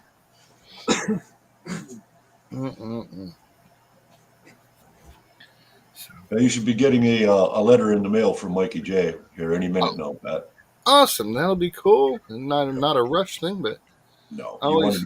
he wanted to make sure you were taken care of right off the bat. Oh yeah, and hopefully he likes how the buttons came out and everything. And Oh yeah, he showed me the picture of the ones you sent him. yeah, now I He's told him absolutely- that pink border will mostly be wrapped around the outer edge. You know, it doesn't but matter. they do look nice. Yeah. And yeah, I'm always happy to do stuff like that. You know, I tell people all the time, it's like, boy, if you need those things for your windows, you know, in loving memory of, or, you know, my dog ate your stick figure family or whatever. I can do all that stuff, you know. Yeah. No, he was thrilled. So I see trash companies here got making money on trash that they can be making money from, so they labeled it for the regulations. I think that's probably one of the dumbest things that happens around here we lost. Yeah. is people pay, you know, you pay for trash pickup, right? So they give you a big green bin for your trash and they give you a big blue bin for your recycling. So now you're paying $10 a month for someone to take all of your recyclables away, and they make money off of it going down to the scrap metal place and turning in your cans. Yeah.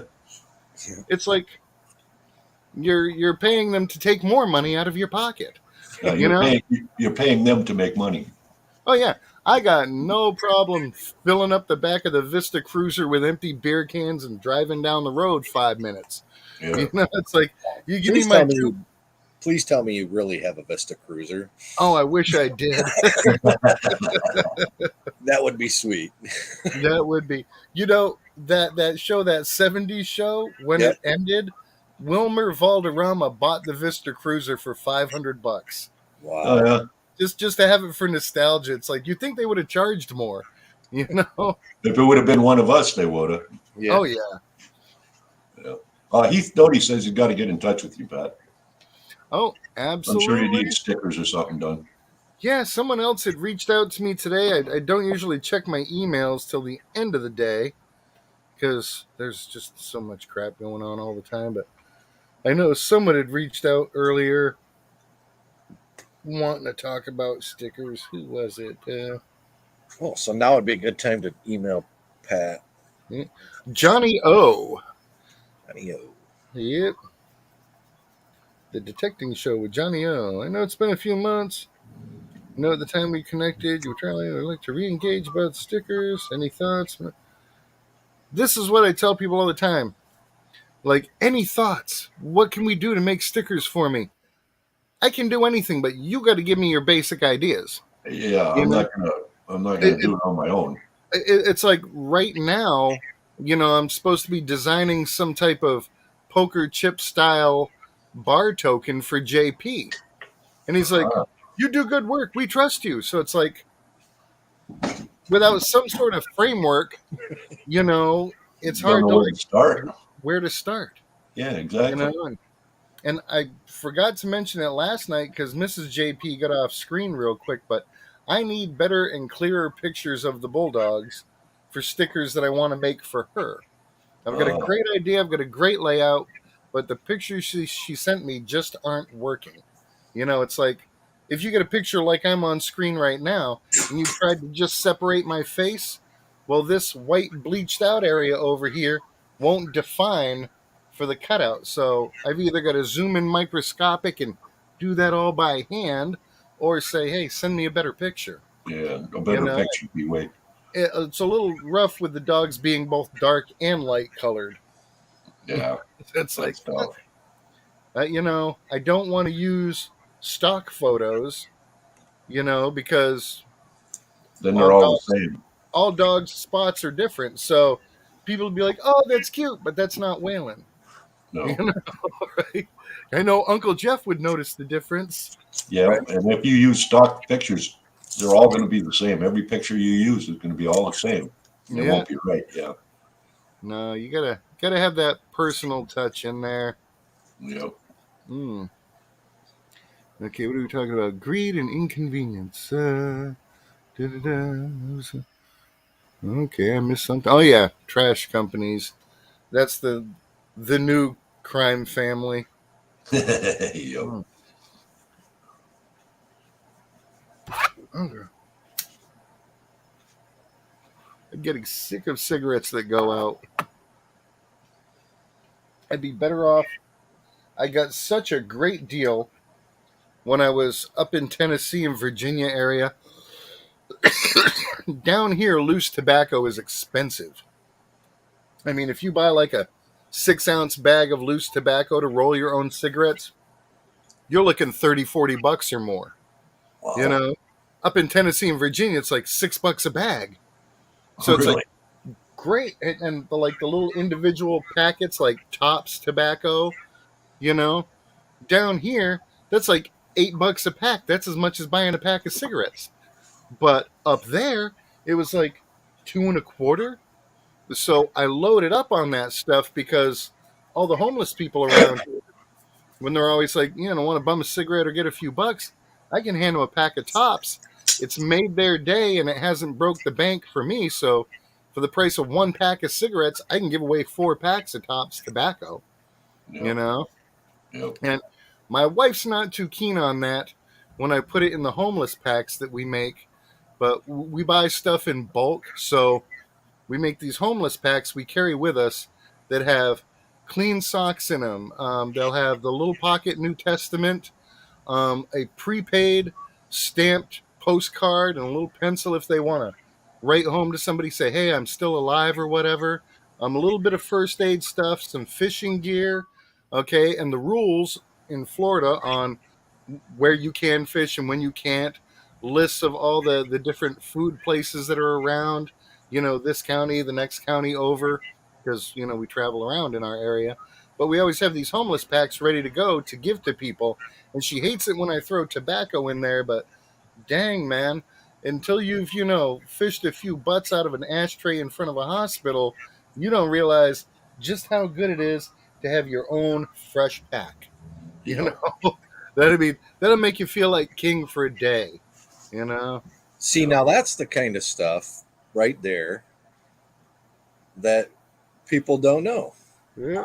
I mean, you may have said that on somebody else's channel before, but that shit right there is very interesting to me. Yeah. Outside Park Rat Pat, outside of metal detecting, or Outside of YouTube. yeah, keep just them on hand to give to the homeless people. and that's very Yeah. cool. That's very respectable, Pat. And when we reach out to, like, there's a lot of bait tackle shops around here, and they know me when I come in.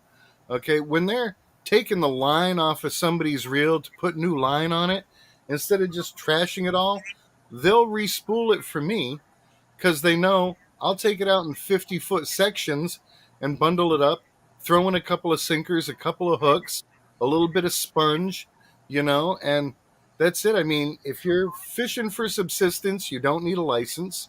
If you're using a cane pole, you don't need a license. So if they've got the gear to go and do it, that's a help to them. Sure. And so they'll see me come in and it's like, oh yeah, we'll pack of 12 fishing hooks for $3.95 and they'll give me a box of 100 for that. Because they know what I'm doing with them. Hmm. Yeah, they know you're not just selling them to make money. Oh, I know it. We don't like giving out money because we want to know that we've made a difference. And oftentimes, like today, I just bought 2 big cases of Vienna sausages. Because you throw a can of Vienna sausages in there, okay, they're going to eat. You give somebody $5, they might go and buy beer, and if they do, that's on them. But giving them what we call the homeless packs, I've got a ton of stuff in there that covers a variety of things, and they all cost us around $3 a piece. So I'll give away these little $3 bills all day long. There you go. And then I don't have to decide, okay, is this person for real? Oh, look at this guy holding the sign. Is he faking it? Look at his shoes. They're nicer than my shoes. I don't want to have to make those decisions. Okay?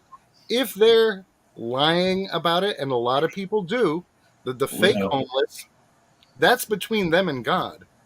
What's between me and God is, did I help? So you do the right thing regardless of if it's the right person or not. And then I don't have to be the judge. Hey, Rocky Mountain Life. Rocky Mountain. Hey, Rock. Hey. That's very cool. Very Yeah, this is the type of stuff that I want to talk to people and interview people. That's kind of the stuff I want to find out about. Other than YouTube, what are you about? And I always thought it'd be a great idea. I'm about helping people, and I like creating laughter, but I want to make a difference. And one of the things that's like always in my heart, like in the wintertime, Florida gets flooded with homeless people. And it's like there needs to be some kind of hand crank generated heater where, if you're in your little corner hovel or in your cardboard box and it's freaking cold, crank this thing and put out some heat. Figured it out. And keep yourself from being totally frozen. I would love to invent something like that that's simple enough and effective enough that you could make a bunch of them and afford to give them away. And I've been working on that project, bouncing around in my head for years and years. Rain out there. Sometimes before all the YouTube stuff, really, I would sit out here on cold nights, which, cold nights in Florida, 40 degrees. I'd sit out here just cold and shivering because you got to be in the moment. In the zone, yeah.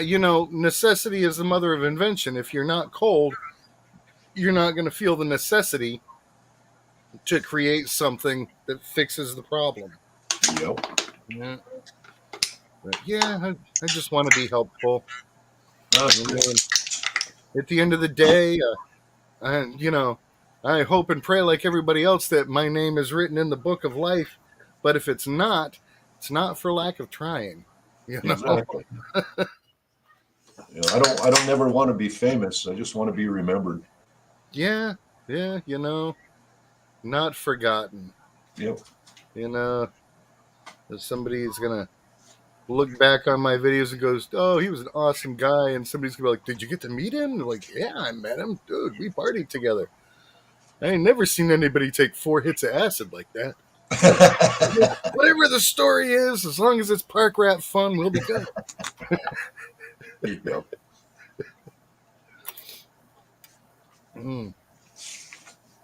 Oh, happy day. Yeah. Oh, damn 8. 626666228. What's that? So how was your adventure helping out the... They absolutely fucking loved me. Oh, I knew they would. Good piece of fucking cake. Yeah, I knew it would be. Yeah. You ain't going in there and rebuilding the place. You're just stepping in and helping out. Yep. What's up, Mikey J? Not much. Just got done with work. Right on. Grab yourself a beer. Enjoy. Mm-hmm. Oh, I just cracked one open. Too late.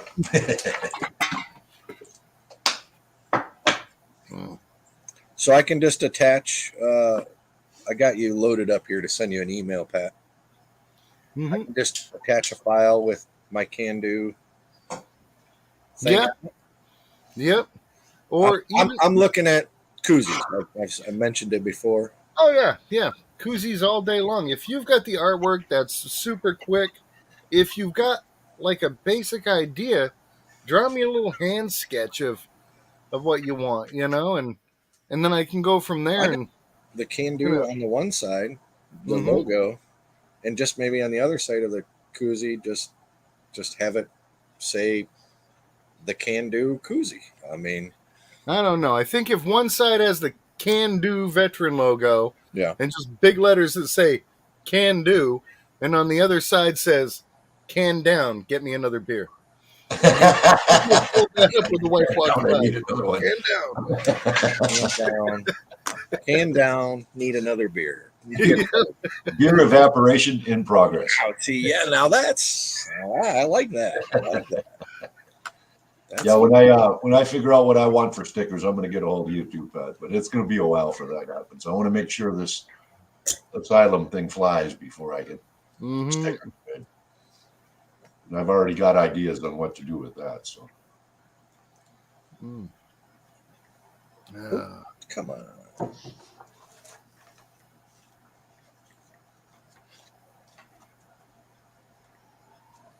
I can't believe it's almost 10 o'clock at night and I'm sitting here sweating. It's like, It'd be like us, it's freezing rain right now. It's snow.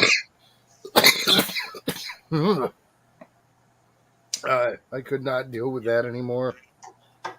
I used to be a cold weather guy, but no, Florida broke my thermostat. yeah, I spent way too many years out in the hot sun teaching tennis to people. And it's like now anything below 80 is like, I yeah, got friends of mine like that too. I You can't take it. come up from Florida or the down south states of anyone. They come up here, spend a couple days, and it's like 68 in the house in the wintertime. How in the hell do you people live up here? Holy Christ! You should be living in igloos. Yeah, yeah, No. feels like it. Yep. Mm. Although I gotta say, I do love the Florida humidity. Man, I didn't realize like such a humidity difference in a short space, but being up at Brewers, you know, I was just dry. It was You know, dry. it's like knees and elbows were dry, and I had the dry sinuses and them dry, crusty winter boogers instead of juicy, globby. So get back to Florida and have my mucus levels rebalance themselves. It's like I feel good now. Let's go. I actually absolutely hated when I was stationed in Gulfport, Mississippi. The humidity killed me down there. But then again, being a northern Yankee boy, I was not used to that at all. I mean, it took me a few years, but Were you born up in the Michigan area then? Yep. I was born 60 miles north of here. yeah. I was gonna say a line from The Jerk, but this is not the after party, so I'll just let it go. Those of you who know. No. Yeah. Those of you who don't wish they did. Yeah, you'll figure it out.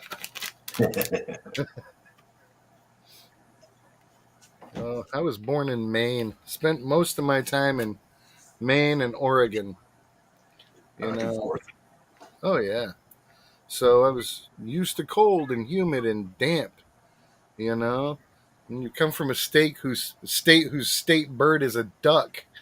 Yeah, you got to be waterproof. Our state bird is a mosquito, so Mm. Yeah, up in Maine it was black flies. yeah. Those things are nasty. All right, everybody. I can't remember what did you just say? See, now I already forgot. That's why I got to write shit down. Oh, the Can down. Get me another beer. can down, can down. Need another beer. Get me another beer. Can down. All right, yeah, all right. Yeah. I'm You gonna can write do a that few down. variations, and Yep. Beer evaporation in progress. Yep. Mm-hmm. Or people are knowing you for the flags, so we can put a flag on there.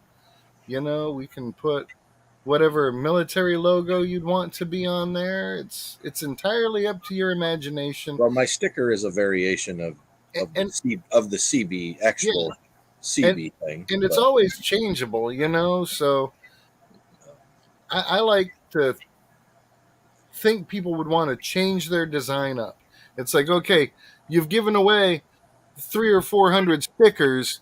Okay, it's time to buy more stickers. Change the design a little. Make Yeah. them a little special. Make them that limited edition, or for this event or for that event. Don't be buying 300 at a time. Buy 50. You know, okay, only 50 people are getting one of these, and actually 48 because I'm keeping 2. You know, and then rework the design a little and keep it Change fresh. it. You Change it know, up. I mean, if somebody's got a sticker board, you know, and look at a lot of people's sticker boards and see, not only are there tons of stickers on there that I made, but there'll be 3 or 4 different park rat stickers because I change my stickers all the time. You Mhm. know, it's like I want to keep it fresh, and it's like, oh, I don't have that one. I have the blue one, but I Well, don't have that yellow one. Yeah. restroom camera one. I just love that. I want one of those. Oh That's man, one of my favorites. we were at Texas Roadhouse today, and it was like I reached in, I was like, oh man, I left him in my old pants because I was gonna put one up in the bathroom. That place, we hadn't gone back there in a while. Have you ever seen that little device called TV Be Gone? And it's a little bitty remote control about this big, and it takes a AAA battery, and when you push the button, it runs through all these codes with its 4 little infrared lights, and it shuts off TVs. And when you're in a place like Texas Roadhouse and everybody's watching the game and it's all, yeah, here he goes, poof, and everybody's like, oh, and all the TVs, freaking hilarious. How to torture a sports fan. I stand back in Walmart and I'll hit this thing, poof, and like the whole wall of TVs will go out.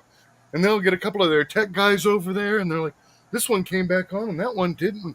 They're running around frantic and they're like, okay, all right, we're set. And then, poof, shut them down again.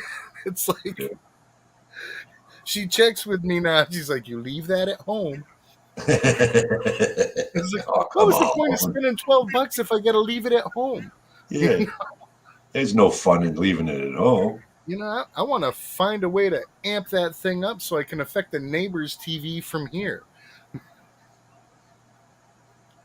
No, what you got to do is when you're walking the dog, walk on their side of the road, the other side of the street as you go by. Go ahead, have a good night. Yeah, Figure that one out. back in the old days, messing with people's TVs was a lot easier.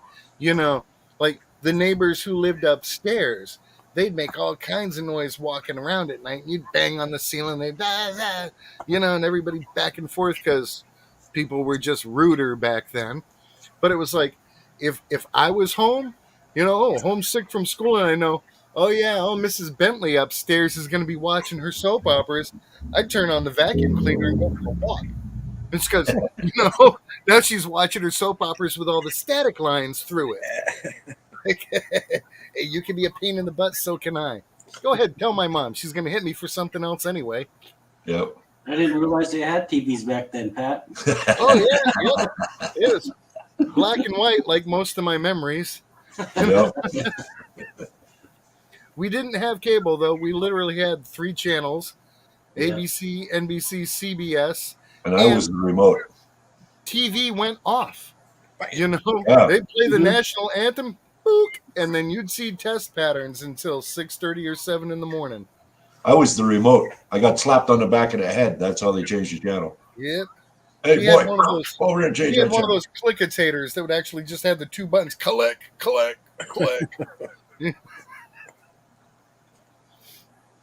That was a good day. That's when we were able to take the vice grips off the TV knob and put them on the door handle of my dad's car where they belonged. Yep. Now he could roll down his windows at the McDonald's drive-thru.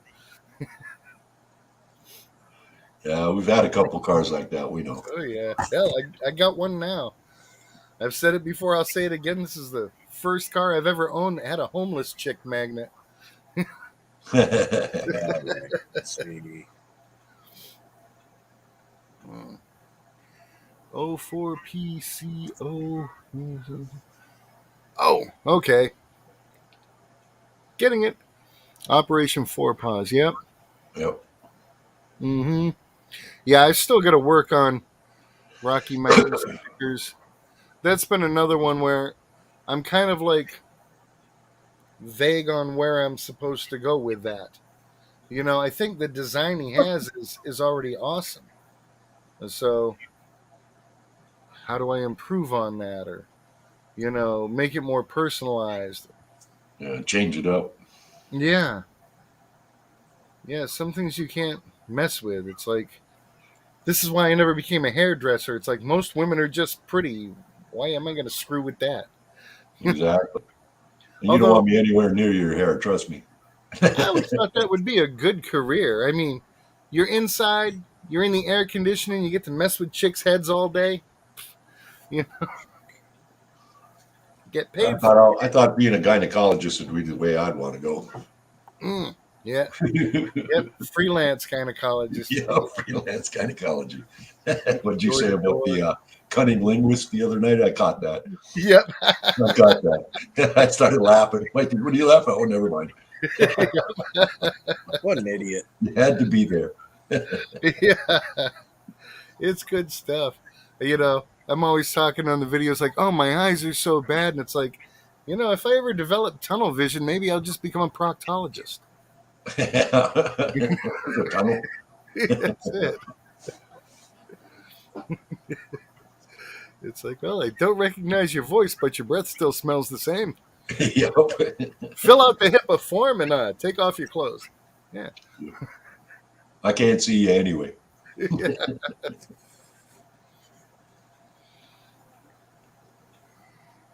Ooh, yeah. 10-hour days are not great. No. Yeah, everything does get older. There's no doubt about that. My Yeah, body look at me. reminds me of that every morning. Yeah, look at me. Shit gets older quick. I tell everybody, enjoy your life while you're young because it don't last. You're younger than me, aren't you? I'm 62. Oh, okay. All right. I'm going to be 54 this year. I know someone in the group is like, oh, I'm only 51. And it's like, Well, that was Guido. yeah. That was Guido. Yeah, he said you'll be 52 in 2 weeks. No, not me. No, Guido said that. Yeah. Yeah. Yeah, I'll be 54 in October. Way older than I ever thought I'd be. Yeah, me too. When I hit 50, I was surprised, going, holy shit, I made it this far. Mm-hmm. It's like, Unreal. wow, I must have been an a-hole in a former life. He's making me live this long now. He won't let me go. Doggone it. I don't know. And it's hard to say as a smoker, but, I'd really like to live so long that all my friends in heaven start to think I didn't make it. Like, that poor bastard. Oh, he had hope. And then be like, surprise! Surprise. No doubt. Get a light? Yeah.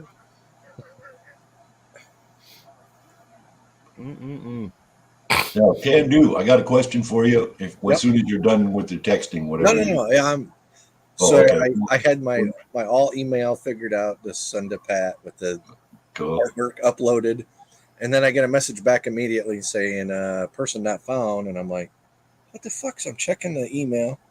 Well, you got to type in @gmail.com, not gmail.kim. Yep. Mm-hmm. And it's not gonna. He's not gonna receive it that way. Nope. So yeah, go ahead. What's the question? Well, I was just going to ask you, when we want to go to a after party. Yep. How do you end the stream with a? Would you just leave the studio then? Because if I leave the studio, everybody's going to die out. Just stop. How do I go to the after party? End broadcast. Or just end broadcast and stay And then, in the studio? yeah, then don't touch anything after that. Got it. And I got it. Just everybody popped else. in my head. Yep. You know, what are we going to do if we do that? Okay. And of course, if you post the link as one of the last comments in the stream, then someone still has the chance to get in after. So they Come can go in back and rewatch to the end, and they come can in grab the after the link and fact. come in. Right. Okay, cool. So post the link, then end the broadcast. I Yeah, got it was like join us at the after party, blink, and Yeah. then you're out. All of a sudden, people can take their shirts off and fart loud and Right. Well, stuff that scratch your nuts and whatnot. Oh yeah, dude, I love doing that. Yeah. You scratching my nuts? I'm glad. Whoever, I'm glad. It's like, dude, hit it. Fistful of short hairs would be like, "What's your pin number? Don't lie to me."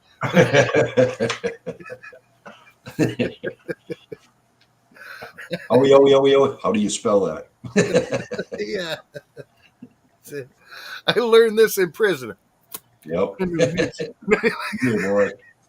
You're lucky I licked him first.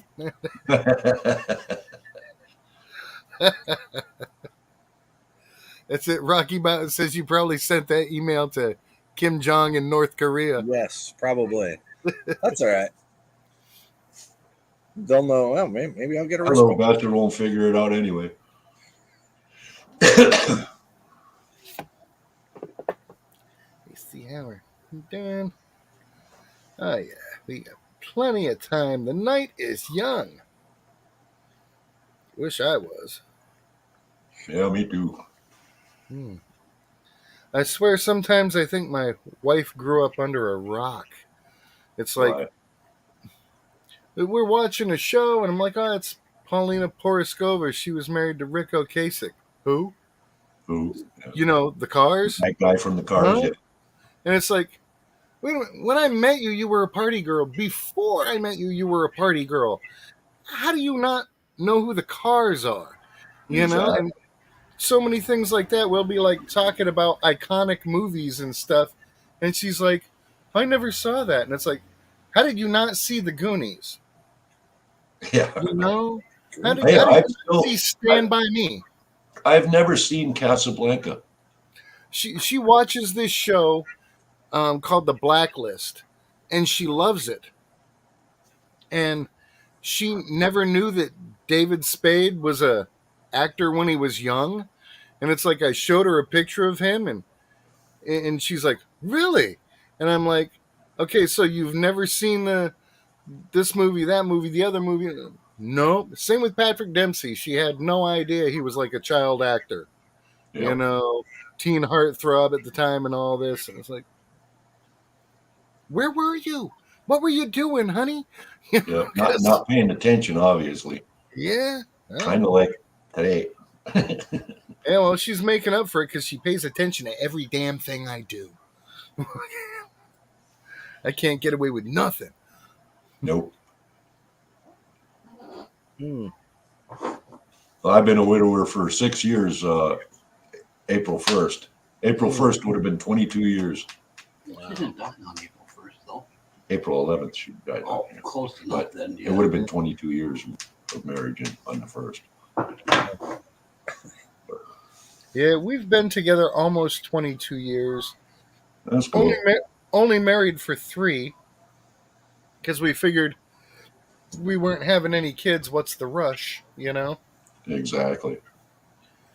And I'd say overall we're pretty happy. You know, there's good years, bad years, and different years, but there are years. Yep. There'll be ones to remember. There we go. Oh, now I look horrible. Yeah, I was better with the other camera. Take the little plastic thing off of the camera. Yeah. Oh, what an idiot I am. That was a great day, man. It was like, It was. Park Rat has the answer. Yeah, I was struggling, man. I was struggling hard. It's like, he's like, I've already cleaned it with alcohol. I've already wiped it with this. Your wife comes in with that lens cleaning kit, and you're like, oh, the little plastic. She's like, yeah, I already took mine off. It's like, she could have clued you in. Yeah, thanks.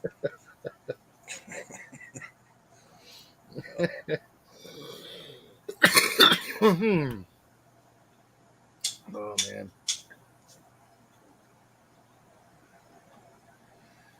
Partying too hard. Don't remember half of it. That's pretty much the way it is. Yeah, all of my partying hard days, I'm glad I don't remember half of it. No doubt. The only reason I ever did the 23andMe DNA thing was to find out if I have any kids out there. Uh, Because back when I was younger and slimmer and taught tennis and had dark hair and good teeth, I got me some action. I had plenty of one night stands. That was never a problem. So maybe there's a little me running around out there somewhere, and little mini that would me. that would be kind of cool. I look exactly like my dad did at this age, and exactly like my grandfather did at this age. So it seems that if I ever had a kid, he's gonna look like this eventually. Poor bastard. But at least he'd be my kid, you know. Yep. Well, my son looks exactly like me, kind of, and his son looks exactly like me. You take pictures of me when I was a young one, and it looks exactly like my kid when he was young, and exactly like my grandson. You can't even tell us apart. It's just weird. We got our little differences, but boy, it ain't much. It ain't much. Cockaboo. Yeah, we've been on here for 2 hours now. So Hey, that's pretty good run. Yeah. Your watch hours are definitely going to be banging through. yep. And if you schedule a guest, blast it out on Facebook. I mean, post it to like the Park Rat Metal Detecting group and any of the other groups that you happen to be in on. If Brewers got a page, post it there. Get the word out and let people Well, know. my problem is I haven't been on Facebook in so long. I've even run a channel on Facebook and I haven't been there to check it in months. It's just I just don't go on YouTube anymore. I haven't been on Facebook in about Or Facebook, yeah. 9 years. I had dropped Facebook altogether, and then one of my nephews was like feeling depressed and sad, and so I got back on Facebook to talk to him. Then he got his little willy wet, and he wasn't sad anymore, and now I'm all over Facebook, and it's like I can't really break away, but I had pretty much done with it. I mean, you don't see me posting a lot of stuff on Facebook, and so I'm just going there to give people thumbs up or to read little articles and stuff, and it's like I could be doing something else with my time. Exactly. Yeah. I call it faceless book because Mm-hmm. I don't know. I just don't I'm not into it. I really ain't. Yeah. But anything that'll help it. I'm gonna mainly concentrate on just the community that we have right now and just post it out to YouTube so our community sees it. And later on, if it gets bigger and better, then I'll start throwing it out to Facebook. Oh yeah, and Kind of stay small for if you get guys like Rob does his Sunday morning live stream, if he starts talking about, okay, don't forget the Asylum later on tonight. If JP's like, yeah, and tomorrow night the Asylum will be on, and this will be the guest, and more people are going to come over. One, because they're going to learn something new, and two, they get to hang out with their friends again, which people really like doing. Yeah. Mm-hmm. Yeah, you got your chat people and you got your live people. Yep. And it's all good. Everybody seems to get along, man. I know this face is made for chat, but yeah, yeah. I have a face made for radio. That's how I always said too. Want to make my face famous? Put me in a book. No, that's just hard for me to grasp. It's like, boy, when I was younger, I was so good looking. If I had realized how good looking I was, life would have been a lot different. But when you're young, your self-confidence isn't quite all there. Now I've got self-confidence, and it's like, look at me. I got to sneak up on a glass of water. Yeah, just to get a drink. Yeah. Yeah. I'm the same way. If I didn't keep treats in my pocket, the dog wouldn't play with me. Yeah. Yeah, They say I was so ugly when I was born. The doctor didn't slap my mother. He turned around and slapped my father for even having anything to do with her.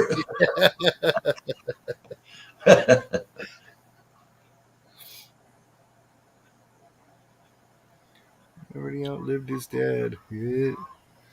Can't remember how old my dad was when he died.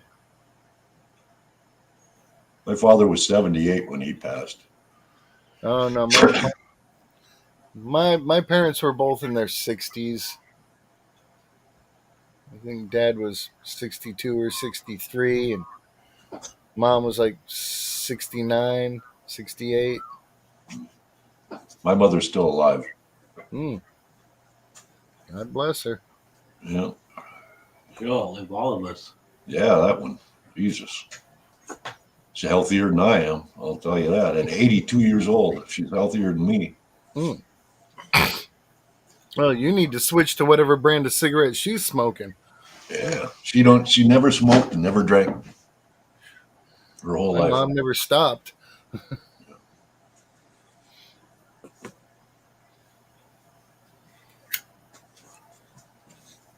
Well, I didn't get a return address there, so Yeah, right. Let me. email sent. Yeah, Oh, I guess it should come up in a minute. Bro. Yep, there it Probably. is. Koozie, Can Do Veteran, show images. Is that going to work? Let me see. Save image. Boom. Okay, it is in my gallery. I can totally work with that. Okay. Yep. Beauty.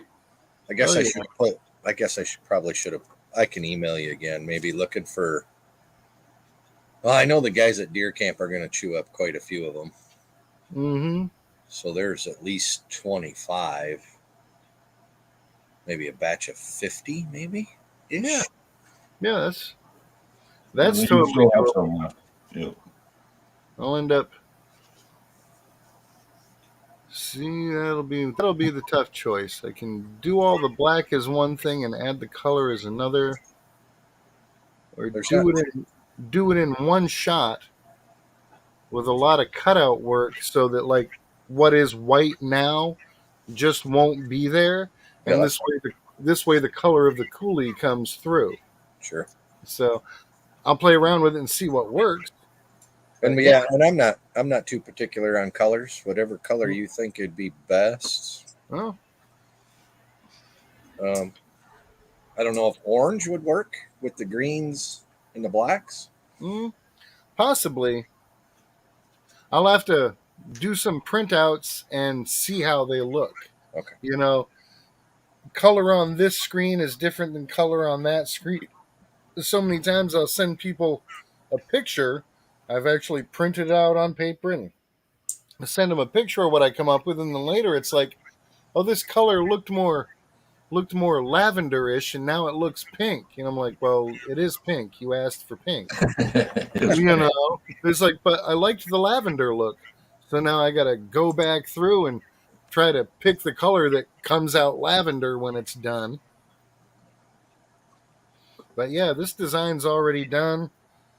That's a bingo bango. Cool. Maybe even, I don't know, lose the razor wire maybe, Sure. Yeah, Yeah. I'm not picky. circle it with something else, or we'll get it figured out. But yeah, I can put that on the hit list to work with. Right on. Right on. Do a couple of samples and then show them off and see which one he thinks is best. Yeah. Yeah, I love working with the press.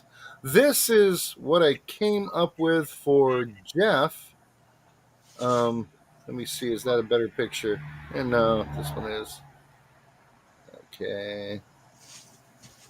And he sent me the picture, and I had to change the color of the clothing and the hair and the hat and all that stuff. But this is, there we go. That's what we came up with. The Brewers prospecting in the pan. I had to make the beard red and change the color of the shirt and trousers and all. So, but I like the way that one came out. Yeah. Yeah, it's a good looking sticker there. If he likes it, we'll go ahead and do that. I've been trying to get a hold of pullover hoodies for him because I want to make him a couple of hoodies. You know, he's up there in the cold, but man, the prices are freaking outrageous. Oh, yeah. Even Material. even from my best sources, you know, it's like $20 a hoodie. You know, If you buy them from like Walmart.com, you can get the price down to like 16 or 17 per hoodie. But I've noticed that buying things online from Walmart is usually like factory seconds. So it Yep. wasn't good enough to make it in the store. They're just going to sell it online, and They'll people are sell going it to, to you there. Yep. yeah, so you get a lot of crap that way. Hey, Josh Ortiz. What's up, Josh? Oh, hey, Josh. Good. Well, hi. If you just stopping in to say hi, bro. Hello. Glad to have you. Mm-mm. Yeah, I have my business shirts made here locally through a local hometown shop. It's called the Image Factory, Mm. and that wasn't too bad. I had 2 dozen. If you always see me in a gray Bruce Building T-shirt, Mm-hmm. that's my company. I have multiple, so don't think that I don't wash my clothes. And but I do. I ordered 2 dozen T-shirts and 6 hoodies, and I think my total bill was about 340 bucks or so. That's average. For 24 shirts? 24 T-shirts and 6 hoodies. Now, is that just the image on the front or the back? No, I have an image on the back. It's the bigger. It's just a bigger image. Okay. Yeah. Oh. So let's see that. We would go. Mm-hmm. Just one color, you know. Yeah. Yeah, that's not a bad price. For a local guy, you think they'd cut you a little better deal. One of the things I like to do with people is, if like locally, if they provide their own shirts, I can cut the cost. But if a shirt gets ruined during production, I'm not replacing that. Now, No. if I'm ordering the shirts and you say you want 20 shirts and I screw one up, I got to replace that so you get the 20 shirts you paid for. Several channels like Digging with Squeak and the Detecting Smiths, they want to do their own thing. Like the Clarks get their coolies. I make the vinyl and send it to them. They can iron it on the shirts themselves. So if you've got the vinyl sitting there and it happens that there's a great end of summer sale at Walmart on t-shirts where they've got them out there for $1 or $2 a piece, you can load up, you can make your own shirts, and I'm still making money, but you're saving a lot of money. You know, now it's $5 a shirt plus whatever the shirt cost you. You know, so all kinds of deals can be worked out on that to save people money, which was the main purpose in starting this with the stickers and everything. Is the prices were too damn high, and I didn't want to pay high prices for stuff I'm going to give away. So when I'm making stuff for other people, I do my best to keep the prices as low as possible, because who can afford to be giving away $20 shirts? Right. You know, it's like, but if you're doing the deal where you're doing the pressing and, you know, now you've got $6 into each shirt, you know, you can give away shirts every week on your channel. Mhm. You know? And it's just more affordable for everybody. So try to leave some meat on the bone for the next guy. I love people who say, "Weren't you wearing that shirt last night?" No, I've got 12 of them. You want one? I mean, Oh, of course I change my clothes, for crying out loud. This particular pattern right here, I have in this color and I have in red, and I've got like 4 of each. And then I've got the gray striped one like I was wearing yesterday. I must have 3 or 4 of those. Yep. And that was just from my work days. It's like when I get up in the morning and I'm like, I gotta plodding into work, I don't want to think about what I'm wearing. You know, so if I've got these blue shorts that I wear and I've got like 15 pairs of these and then a couple pairs in green, I don't have to think. I just Yeah. throw them in the hamper and the next day grab the next thing, and I know I'm going to look the same, but at least they don't look bad or like I, don't know how to match things. She buys me stuff in sets. Hey, Vendetta. Hi, Mike. Hey, Hey.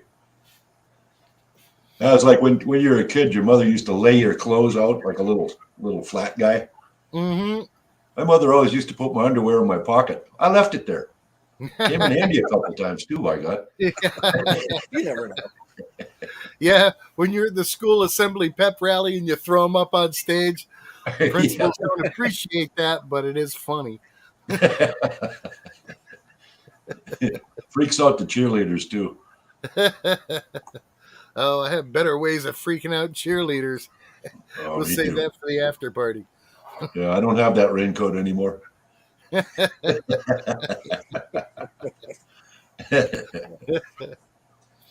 Oh shit. Oh, sometimes I miss the fun of being young and in school. You I don't could miss get, the school part. oh no, but just the fun, I mean, Yeah. me and my buddies were always cutting up, getting into trouble for something, because I'm a joker, so I'm going to do those kind of things that, well, lead to a trip to the principal's office. Yep. And the phone would ring, and my mom would be like, "What did he do now?" And I was headed out the back door. Yep. It's Bye. like, I'll go hide at Aunt Pat's house. She never turned me in. She loved me. He's like, Yeah. "Nope, haven't seen him. He must be out riding his bike." I always did like church though. Church was a Mm. weekly reminder there was something worse than school. Oh my Mm. God. Man, Boring. I, When I I was a actually, kid, it was terrible. I Now it actually won't bother me. liked church because there were girls in church that would actually talk to me. Where, you know, in regular school, the only thing girls ever said to me was "as if," Yeah. uh, do miss being young. It Yeah, happens that so I miss. fast too. It's like, Right. one day I'm this young tennis player guy and I'm walking through the mall and the girls are looking at me like, ooh. Then I hit 30 and like a week later I'm walking through the mall and the same girls are like, ill. Ew, yeah. What happened? I'm still the same guy. Guess I'll have to go to the Orange Julius across town and see if they're attracted to me. I don't know. Well, it's been a good week Vendetta for me. Weekend. Mm-hmm. I'm trying to recover by The drinking. hair of the dog. Yep. Yeah. Oof. I don't know Yes. why they call it the hair of the dog because I don't know what it wouldn't want to drink a can of dog hair. No. It doesn't sound good. That Well, might both, be a good name for a moonshine. That's true. Hair off the dog. well, there was hair off the dog today because both of my labs got baths in the bathtub today. So I have a black lab and I have a white lab, and there was hair everywhere. Oh yeah. I was not impressed. But Yeah. what do you do? There's like fleas in this area. Our town seems to be infested, and it's like you can just walk in the grass and they get all over you. So we try and take our dog and give her a bath once a week and do the oatmeal shampoo and stuff. And we found it so much easier just to go down to Tractor Supply because they've got a dog wash station. I Yeah. mean, and it's literally like going to the car wash. You put in your quarters and you hit, soap and rinse and then turn on the little blow dryer and clean up the basin when you're done and move on. And it's like, oh, this is the best $5 I spend every week. You got a dog as small as mine. That poor thing would be halfway down the block just turning on the water. No, wait, oh shit, come back here. Poor thing. I don't know. I think she enjoys getting out in the car anyway. That's cool. That's why I take her with me so many places, and this crappy car, now the doors don't lock or anything. So if I've got my detector in there and the dog's sitting in the car, with the windows all down, I can leave it running and go into the store for 20 minutes and come out. And there's my dog. There's my car. There's my detector. And there's that guy's arm hanging out of the dog's mouth. Yeah, and people aren't brave enough to come and even put a note on the windshield. Nope. She's an intimidating dog. Yeah, that's cool. Oh yeah. I want to put Mikey in charge. Speaking of dogs, I got to let mine out. So I'm going to put Mikey in charge for a couple of seconds. I'll be back. Oh, Go let the dogs out. Woo.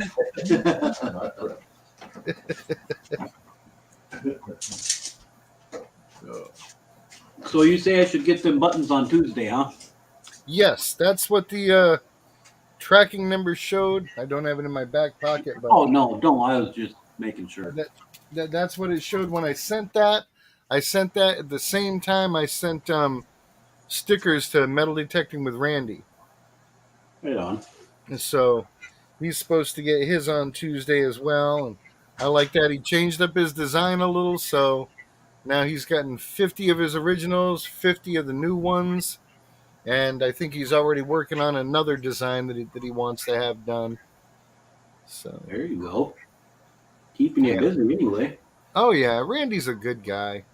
You know, it's like I wish I could afford just to give this stuff away. You know, it's You got to realize your time's worth money too, though.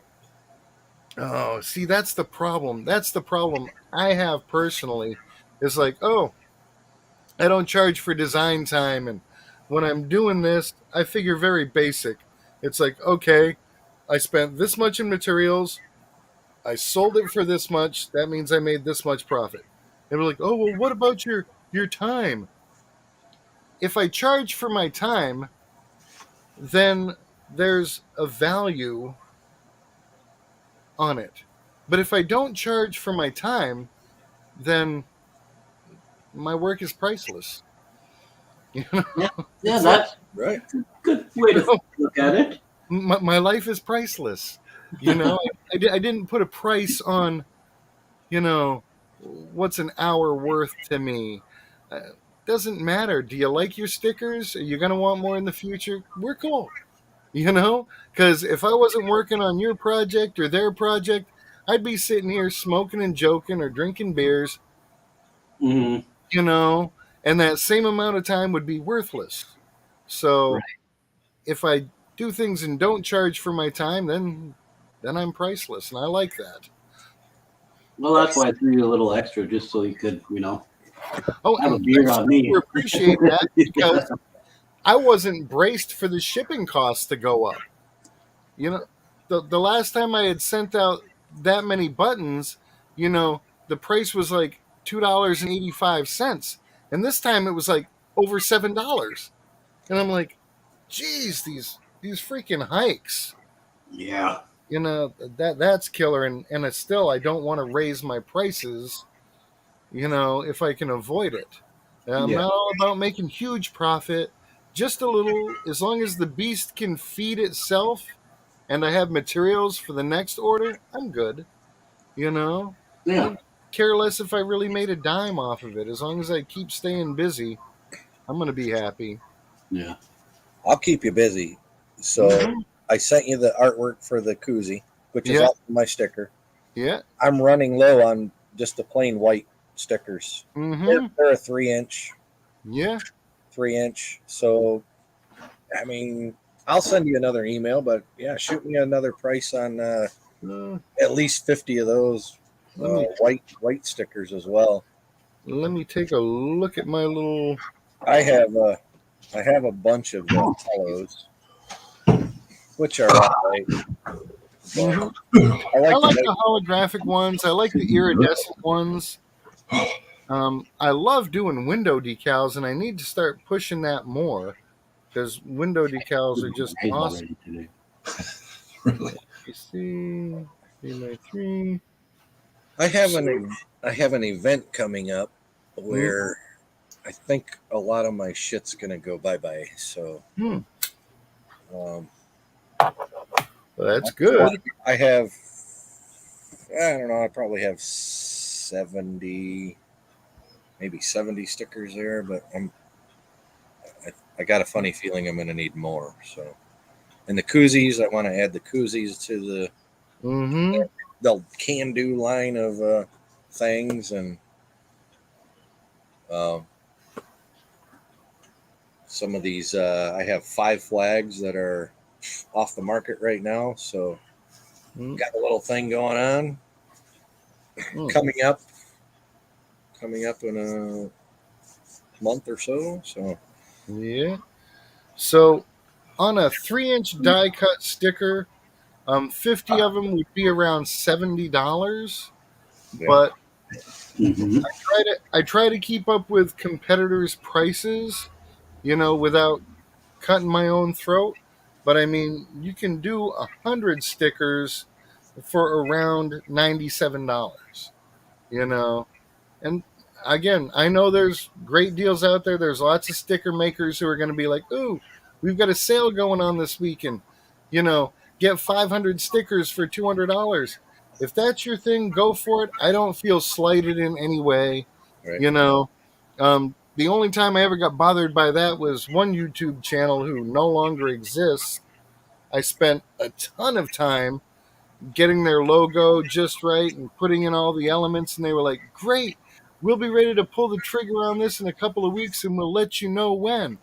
And I'm like, "Okay, I'll have everything ready to go." So I put material aside, and the next thing I know, I'm getting a mail with a sticker in it, and I'm like, I called the guy, I'm like, "Bob, what the hell?" And he's like, "Oh, we got a great deal, so we took it to them." And it was like, I did all the work. Yeah. It's like I got a week and a half into this, and you haven't even had me make one sticker for you. So it's nice, happy-go-lucky Patrick. But when their channel shut down, there was a small part of me that was happy. Sure. Small part. Yeah, Vendetta. Park Rat does make and design. I do hats, shirts, bandanas, stickers, window decals, you name it, can coolers. If you've got an idea, we can make it happen. And if I can't do it, then I can find somebody who can get it done for you. My prices are not always going to be the best prices because I'm not a big conglomerate kind of place with 1,000 employees. Oh, Sticker Mule. Well, they pump out 100,000 stickers a day, and they've got all these employees, and they can offer people 74% discounts. I can't do that. I'm a one-man operation. I work alone, and I'm lucky on a good day when I'm pumping out and the orders are there. I can make 300 stickers in a day, but a lot of these stickers are hand cut. So that's me sitting there making sure edges are clean and using my special curve cutters and getting it done right. And I'd rather, I I'd enjoy. rather, I'd rather get it from somebody I absolutely adore and like than some asshole who doesn't give a half a shit about me. Yeah, and I think that's why people like coming to me is they know they're supporting a member of the community. I'm gonna be the guy that takes that $45 and spends it on beer for us when we get together because it's like, dude, I'm so glad we finally met. Let's get trashed. I got one rolled. Let's go. Yep. Roll me another one, just like the other one. Oh yeah, it's so many people in the community are great. I mean, I've met a lot of people in the prospecting community now, thanks to getting involved with Jeff and JP and everybody, and so many people in the metal detecting community. And there's like really nobody I've met that I haven't wanted to just hang out with and kick it for a week and party up. I mean, I love going to Clark's Cove, man. That's the place right there. It's like that's home to me. I got my own parking spot for the motorhome. It's like you feel good when somebody actually gives you a key to the house and says, even if we're not in town, stop on in, make a sandwich. Awesome. Can do, Yeah. Can do. You got to work this week. Yeah, I actually need. I mean, with all the rain and the bullshit that happened last week, I didn't I didn't get very many hours. There wasn't. Oh, yeah, that's right. I remember you There saying wasn't a lot of inside crap to do anywhere. So, so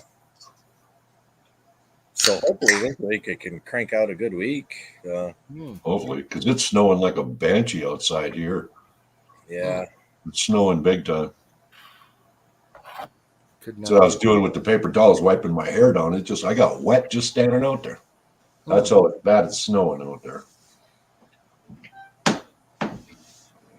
Yeah, I agree, Rocky Mountain. I'd like to keep everything in this community. I mean, I'd like to see this community grow just so big that, Mhm. you know, I think I'm it'd be awesome. I'm a carpenter, Vendetta. I am a subcontractor. I have my own little business. Yep. I'm a carpenter.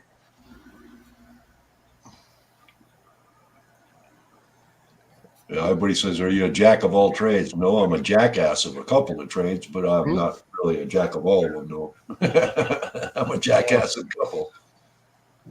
I've never had formal training really in anything, but I've always told people if you can teach it, I can learn it. And well, that's what got me to where I am now. Where I was able to retire early. I mean, I'm not living high on the hog. Y'all have seen my car, so it's not like I got an ass load of money in the bank, but I know that, next month the bills are going to be paid and whether Yeah, I sell you'll be stickers or okay. not. Yeah. But I started out at that company as the janitor. And, 20 years later, I owned 25% of the place. I'm proud of me. Josh, I do both finish work and rough. We frame in houses, but I can also go inside and set a kitchen or Yeah. do trim. I actually prefer to be inside doing the, I like it too. but you got to take what you can get. So right now we're framing houses. We do a lot of houses. Cool. Vendetta. I work on plastics. I say we make mostly mistakes and Bad decisions. decisions. Right. Yeah, that was our motto. The beatings will continue until morale improves. Mm-hmm. What do you make? Bad decisions Right. and mistakes. Yeah. Oh, he's an injection molder, huh? Oh, man. I love injection molding. Man, we used to get all of our stuff at the company done by a place called Inman Molding in New Jersey. And these guys tried to rake us over the coals when it came to getting the molds reworked, but we had so much flash on our products. It's like if they come in and I can sell them, that's great. If they come in and I got to have a guy making $15 an hour sit down for 3 days to deburr everything, It ain't quality. Yeah, it ain't no, quality. Then. Max shot size 7 pounds, nice. 18 yeah. presses. Well, Now, is this your company, Vendetta, or do you work for a larger company? I think he works for him, but I don't know.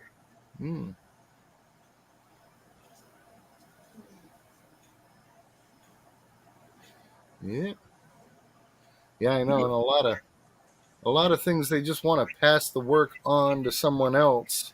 So, our company made like 4,000 different products, all for corrosion control for gas and oil pipelines.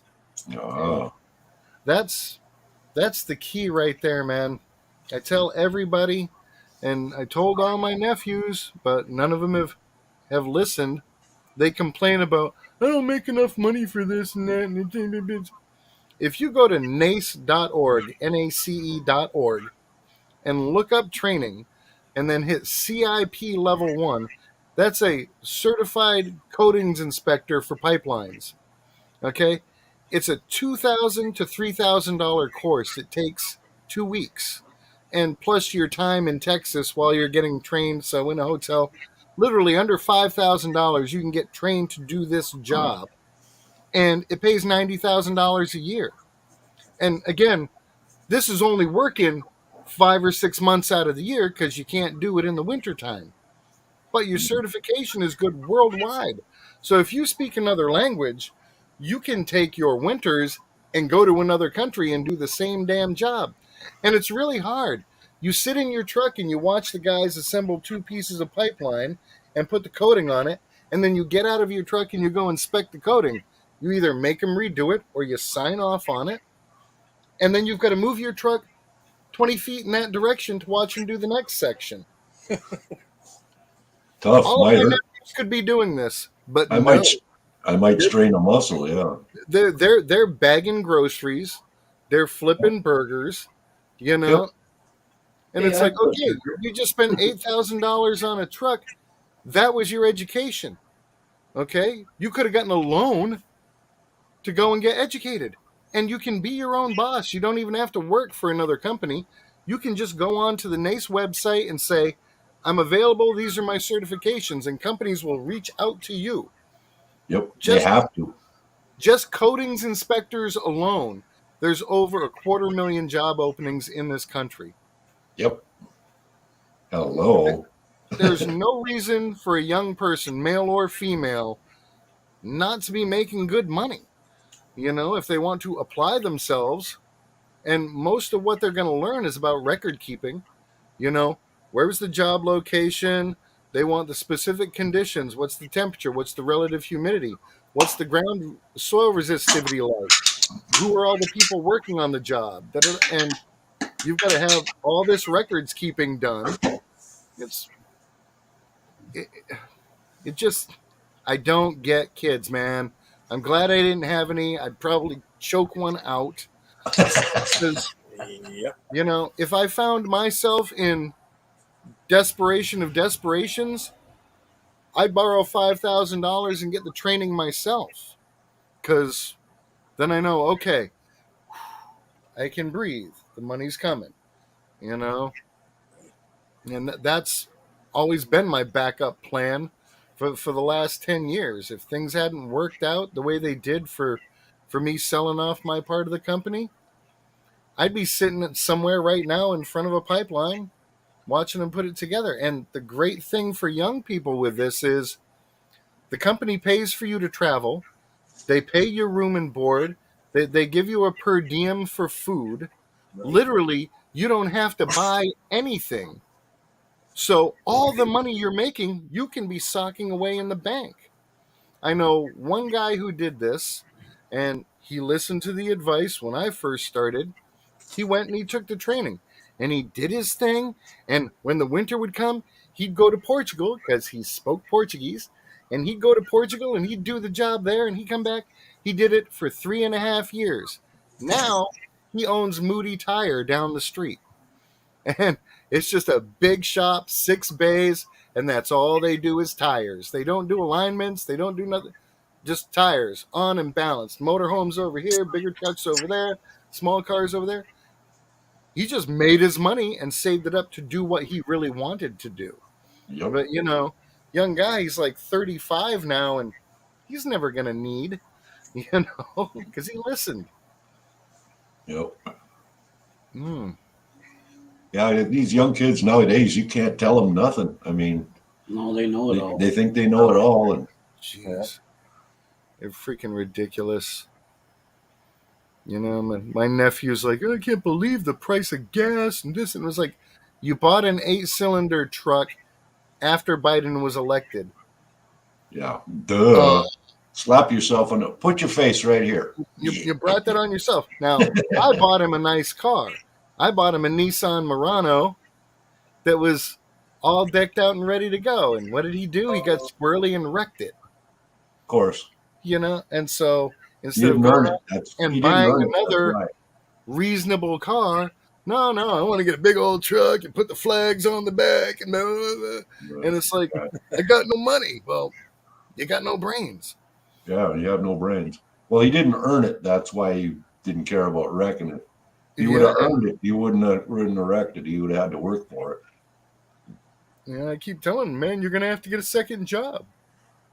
And he's like, but I do so much of the volunteer fire department. It's like, well, that's not putting gas in your tank, is it? No. You might want to put that noble activity on hold and earn cash while you can. Yep. And again, I was on a fire and ambulance crew for 6.5 years. That didn't make me any money. I just did it because that's what I wanted to do, to help the community. Mm.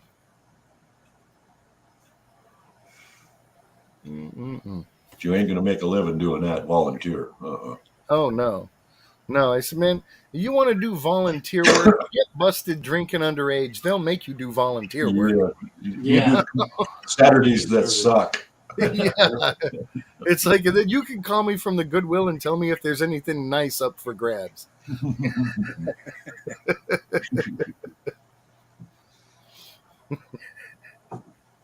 No, that's what we were saying earlier about teaching our kids the work ethic. Yeah, both of my kids work their butts off. They know how to work. It pays. When I stopped working, I made $56 an hour. Yeah. And that's not easy to walk away from, but you know, at the cost of my health, yeah, I had to get the hell out of there. I mean, I was drinking every day. I wasn't getting any sleep. I didn't care about anything. I was surly. I was curt with my wife. You know, and no, I needed to escape that, and I did, and I started making a YouTube channel. And life is so much better now. Yeah. And I have real friends, and that's a good thing. You know, granted, none of them are local to me, but I have real friends. You know. I mean, Well, there's a couple YouTube channels that are down by you.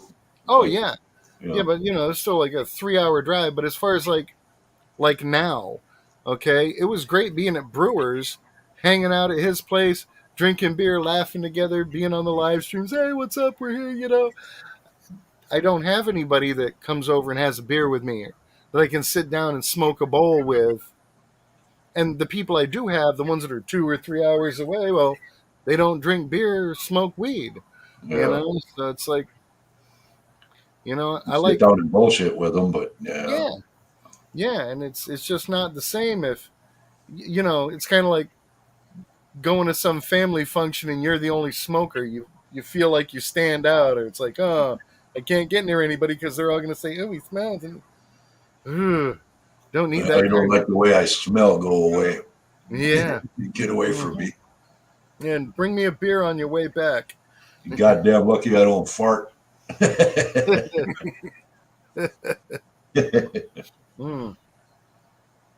And nothing happened like it was supposed to. When I was growing up, my big dream was to own and run my own photomat booth.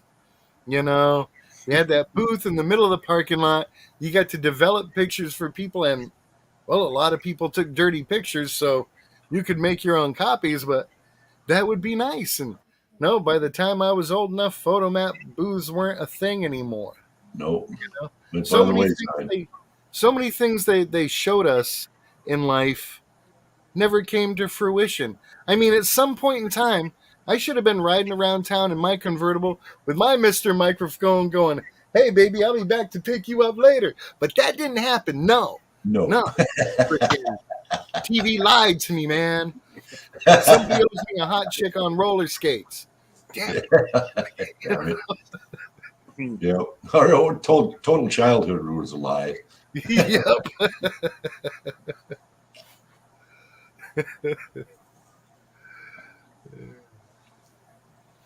Hell yeah.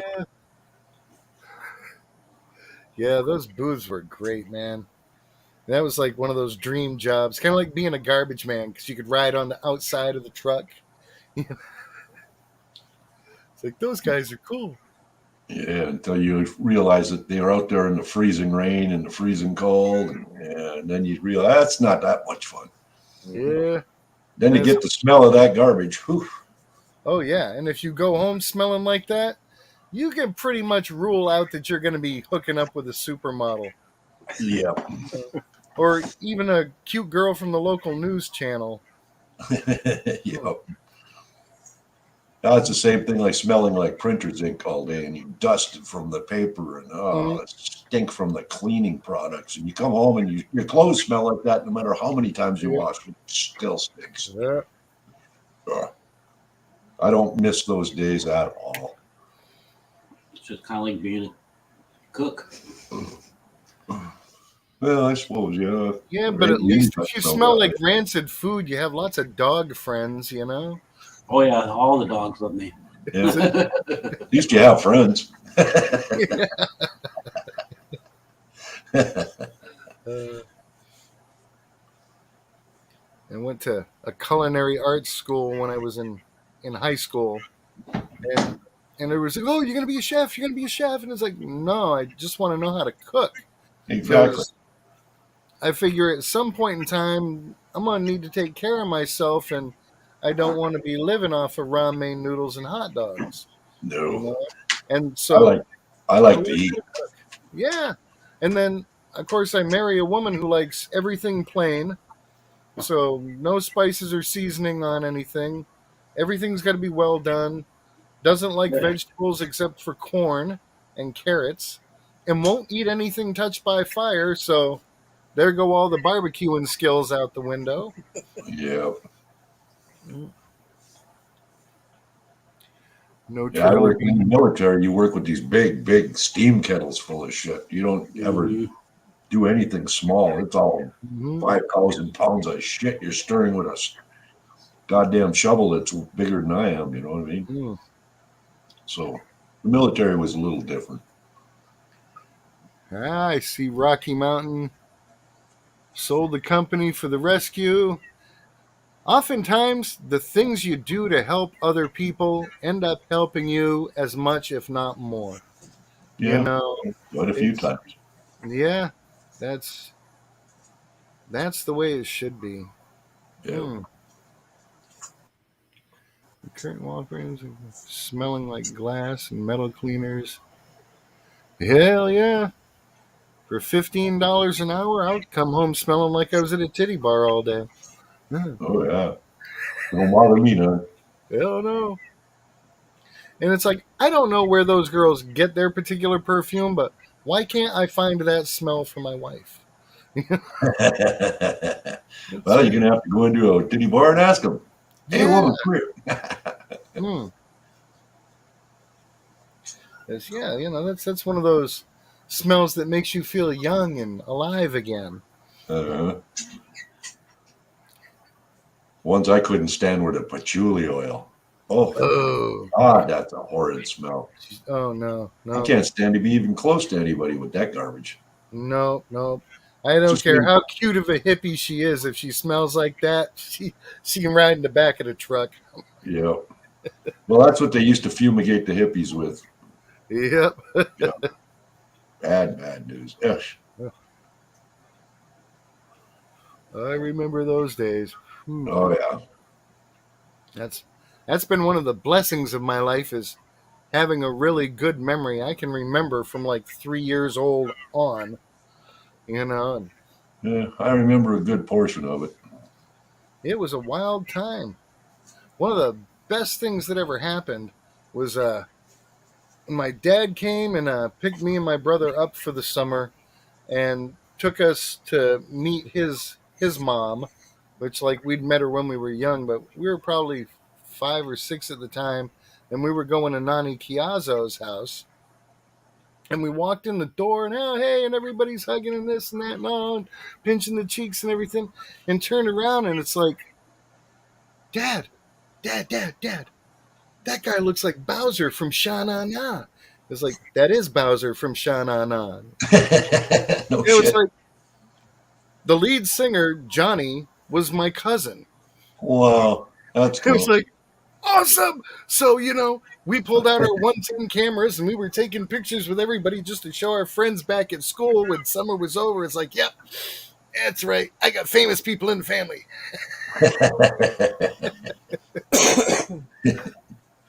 It was like my first big brush with fame. I get to play bumper pool with Bowser in Grandma's basement. Yeah. Did he actually talk like that with that deep voice?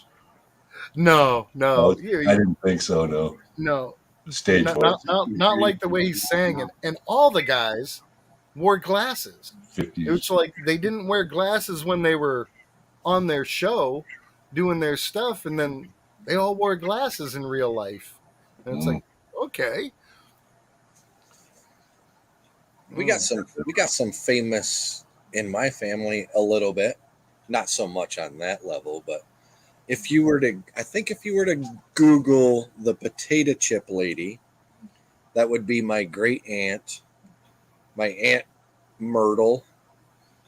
She worked at a potato chip factory in Indiana forever, and she used to work on pick out the potato chips going across the conveyor belt, the bad ones and whatever. So she started picking out potato chips that looked like characters and shapes, and she's got a Snoopy potato chip. So she's been on Johnny Carson, David Letterman, and she is. I think if you just Google the potato chip lady, you'll see my great Aunt Myrtle on the old Johnny Carson and David Letterman, and I think Johnny Carson did it. I've watched that episode on YouTube, and she had a display of potato chips with different characters that like Snoopy and whatever of these potato chips. So Johnny Carson had another little tray underneath his desk. So while he brought out the regular tray and she was explaining what was what, Johnny Carson reaches under and grabs another little tray of potato chips that were nothing, and she's explaining it, and he goes, crunch, and my Aunt Myrtle's fucking face looking at me. You just eat one of my freaking potato chips. You didn't just eat potato chip Jesus, did you? Yeah. Johnny Carson had a hell of a sense of humor. Oh, Johnny Carson was great, and you don't find that in Lake Talk anymore. It's a bunch of jack wagons, but no. Oh, that's funny. Yeah, that's about as close as I get to any kind of famous in my family. The old potato chip lady. That's awesome stuff. See, that's like Americana. That's a throwback to a more wholesome time in our history. It's like I don't have the imagination for stuff like that. I like to create, but I hate that when we'll be like with a bunch of people down by the water out fishing or whatever, and somebody's like, "Oh, look, that cloud looks like a dolphin, or that one looks like the penguin," and it's like everybody's pointing out what they see, and I don't see anything, so I'm the guy standing there going, "That kind of looks like a monkey fisting a clown." And, did I get it right? Oh, Carson. Yeah, he's been in for a while, yeah. Oh, Hey, you haven't said hi to him, so. Hey. So does anybody on the panel want to come up on the panel here? Let's see. Yeah, I'll put the link out there again here. Carson's there. Red. There we go. Mm-hmm. Anybody wants to jump in, there's the link. Come on in. All right. I'm gonna go grab me a Sody Fizz. I'll be right back. Right on.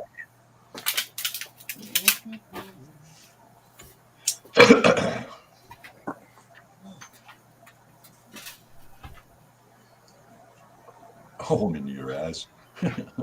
I'll tell you what, good little test run you got going here, Mark. The Asylum is it worked out really well, and I thank you for the help, my friend. I do. I mean, I wasn't much help, but Well, I wouldn't know how to post a link if it wasn't for you. So now I know how to go and make people mods. I got to keep YouTube running behind it. So we can do that.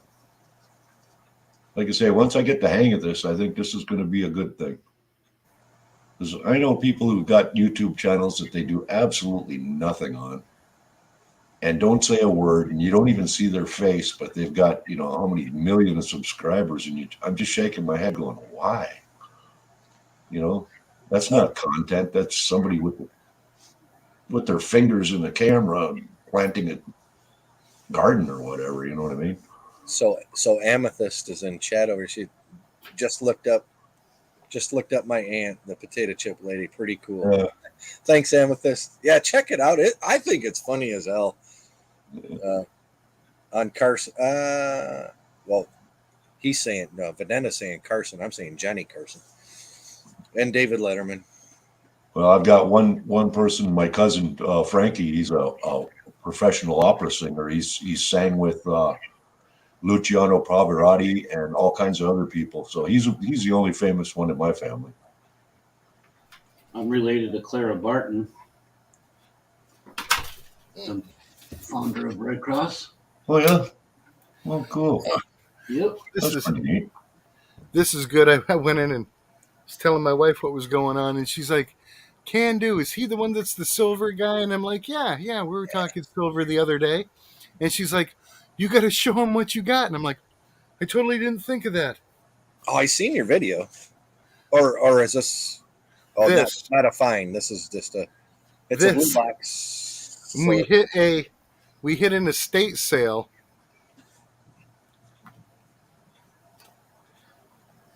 This is. Oh, what did they say in it? Somewhere here. I believe it's 5 ounces. Ronald Reagan. Oh, very cool. Yeah. 5 ounce. Wow. Big old 5 ouncer. Yeah. Yep. And it was like, okay, $85. Damn. Yeah. That's 3.9 or is it sterling? No, that's $3.9. 3.9. Yeah. Yeah. Oh yeah. It's like, sweet. I got to remember to look this up on eBay and see what they're going for. But It's pure silver. I am like, $5 figuring 5 ounces at 25. So that's $125. So he paid $85 for $125. yeah, man. Sterling silver's That was my big score today. Silver. I don't know. That's a really good That's a story. good question. Oh, yeah. Mikey had a good question, Can-Do. Maybe you can tell us. What's the difference between 99 fine and sterling? It's the purity of the silver. So sterling silver is 0.925 Oh, okay. 925 is sterling. 999 is pure. and Mhm. 999 or even 49's fine. Mm-hmm. A lot of Canadian silver is 49's fine. American silver and some other countries are 39's fine. That But- one, These are the silver tabs that I get from my buddy, and these were electrical contacts. Oh, okay. And he has to replace these on certain machines throughout the year. And when he gets 10 ounces of them, he sells them to me for spot price. These are 4.9's fine. Yeah. Some of them are 5.9's fine. And I take them to my silver guy, and he verifies them for me. You know, it's like, these are the ones I want to melt down and make like little park rat coins out of or Sure. something. Yeah. So, There you because go. like this, if somebody doesn't have a tester or know what they're looking at, You you wouldn't know, they run the risk of being ripped off. But if I can turn it into something, Right. then I have a better chance of having trade value with this bartering later on in life. know. Vendetta said 5.9 is medical grade. Hmm. Well, these electrical contacts come from some substations or something like that he does for the government. And so they replace the contacts on a regular basis, and then he crushes them and gets to keep them, and you know, it's all profit to them anyway, but he sells them to me at spot price no Cool. matter what the spot price is, and I get about 10 or 20 ounces from him a year. So I just keep That's cool. stockpiling them. Yeah. I got another buddy that makes the magic coins. I think I was telling you about that before, where they hollow out the coins to make prop coins for magic tricks. Yep. And he gives me, here we go. There it is. So I get these big bags of turnings that come from the coins when they machine them. Then you get all the silver turnings. So again, I'd like to melt those down and make them into something, but thankfully, I got a couple of buddies who can get me the great deals on silver, and I do not pass up those opportunities. Oh no, yeah, silver is a Oh yeah. what do they call it? I don't know, they call it the poor man gold. They call it the. I got some names for silver. Well, I think it's just a super investment. You know, people say, "Oh, you're not gonna make any money off silver unless you've got tons of it." And it's like, I'm not worried about making money off of it, but come hell or high water, someday I might be able to trade this for a tank of gas in the motorhome. Sure. You know, there you go. Mhm. They've got a deal. I got enough gas to get out of town. That's all that matters. Well, that, and if you're getting that many ounces per year from your buddy and you're stockpiling them, by the time you get them all melted, once they're melted down into shapes, they'll be worth a lot more. You know what I mean? And if you I've ever got had to use them for any reason, I've got hundreds of pounds of silver. But I've been collecting silver probably 25 years. that You helps. know, and it was like that's again what I tell my nephews back in the day was, hey, you get that little bit of extra money at the end of the month, go down to the coin shop and buy some silver dimes and stash them away. Stash them away. If they had been doing that back when the silver dimes were only $1 a piece, right now they'd more than double their money selling those dimes back if they needed cash. A silver dime right now. Silver dime right now is 22 times, roughly 22 times face value. So you're looking at $2.20 for Mm-hmm. a dime or a silver Roosevelt and a Yeah. Rosie. Mm-hmm. And when you think about the value that silver holds, back in the 50s or whatever it was there, you could buy a gallon of gas for 20 cents. If you Yeah. have 2 silver dimes today, you can still buy a gallon of gas for 20 cents. Absolutely. You know, And that's yeah. its value is held in the market. And you're absolutely right. And that's how I like to describe it to people that don't know how Mhm. silver holds its value. I mean, yeah, back in the 50s, you're right, it was 20 cents. And now today, if you have 2 silver dimes, it's still 20 cents. Yep, you still got your value. Right. And that was one of the things that I thought about doing is like, I don't mind trading my work, my products for precious metals, you know? And the thing is if somebody's giving me constitutional silver, Put my hoodie on. I could legally say I sold this for $1.50 because I got $1.50 in change here. And, you know, that's what its face value is as legal currency still. So, yeah, Yep. I lost money on that deal, but actually, I made out Need when I sold the silver. Yep. And I agree with Vendetta's comment down here. Governmental Governmental suppression. suppression. Mhm. Yeah, they, the silver market should be. And I'm not Mr. Lodek, and I don't follow charts, and I would never invest in paper silver. I like physical silver, Mhm. physical gold, physical silver.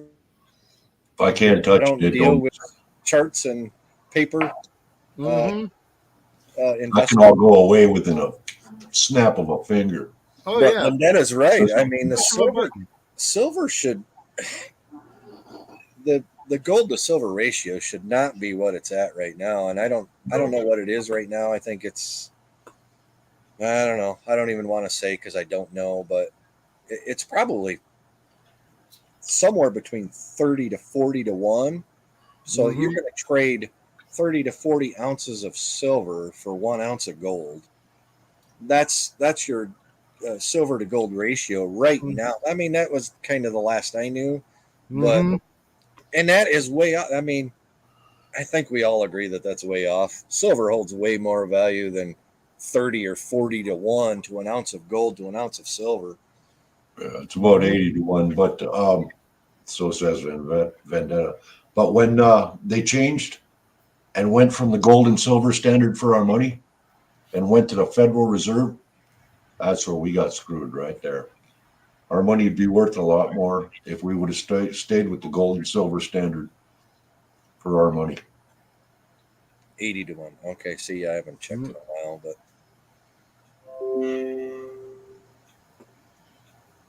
Yeah, I personally, I mean, I'd miss everybody if all the electronics in the world died and we were thrown back into the Stone Age. I'd miss you all terribly, but I got enough stuff here to keep me going, Me right. too. you know?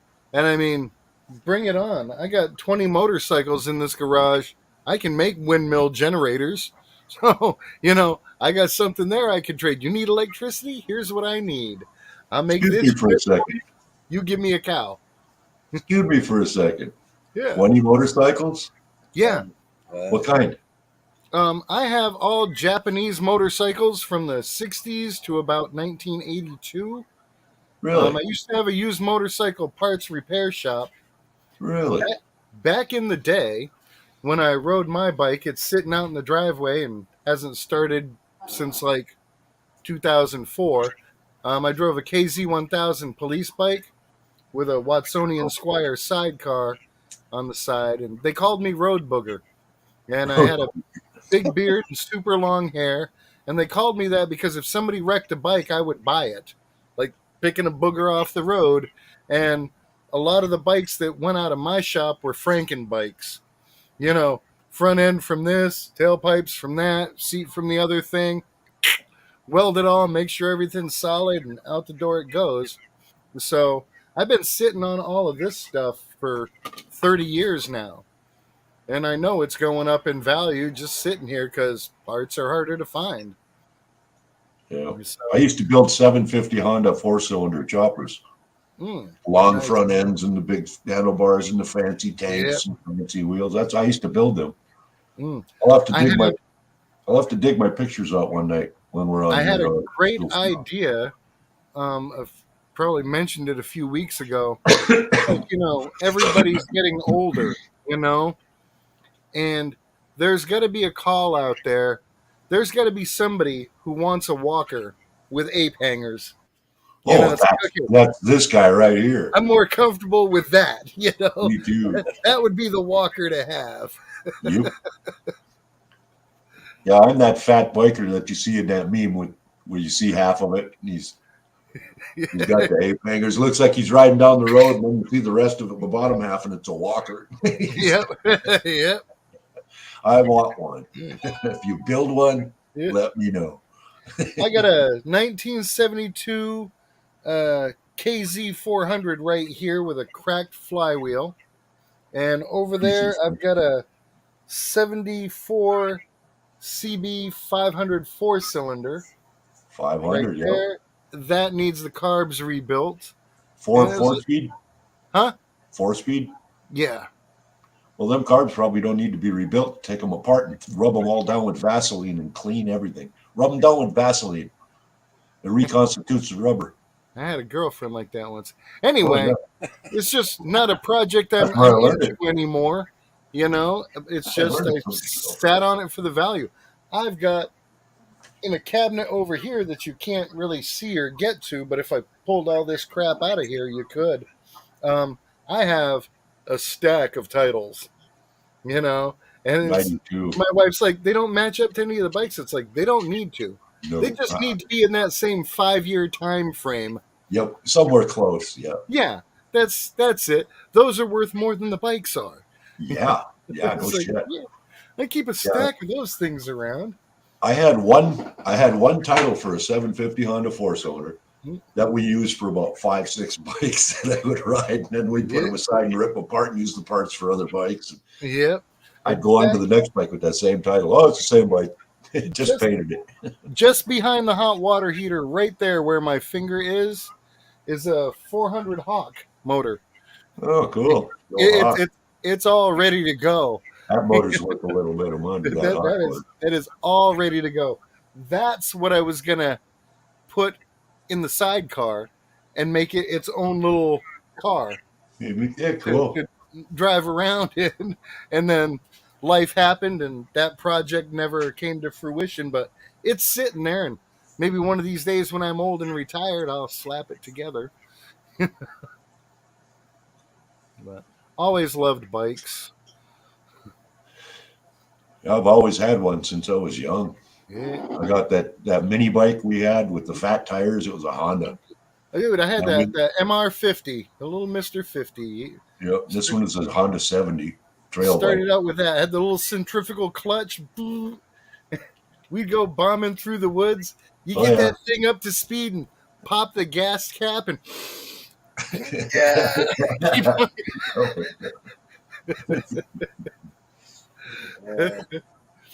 Somebody asked me, well, how could you afford a mini bike when you were that young? I said, we didn't afford it. We stole it.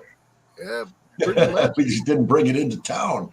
We weren't that put damn them dumb. together and we'd go bombing out to our little fort in the woods and Yep, smoke that's where our we stashed cigarettes it. and read the Playboy magazines that Jason had stole from his dad. You know, I kind of miss those days, although I'm much more into the internet porn. I've never found my two favorite web pages stuck together, so that's a benefit. Sorry, people. No, hey, this is humor. It's after 10, you're good. Yeah. 10 where? Here or there? Both. Yeah, but on the West Coast today. Yeah. It's only 9 o'clock there. Oh, Too nice. bad for them. It You know sucks to where be your on the kids West are on a Coast. Sunday night. I've got this StreamYard thing public, but I put right away, no, this isn't for kids. Ooh. No. Nope. Keep your children in your lap. Oh. Will behave. If Yeah. they're watching on their own, they don't belong here. That's what you've got to have up there as your thumbnail. Just big letters that say, if you can't read what's written below, you can't come in. And then down below, just have anything written in cursive. Yep, there'll never be a youngin' in there. That's There it. won't be anybody under 40 in there. Start with we the people. And if they can't Yeah. read that, you can't come in. Right. Yep. If you don't know what the First Amendment's all about, and the Mhm. Second, and the Fourth, Mhm. Mm.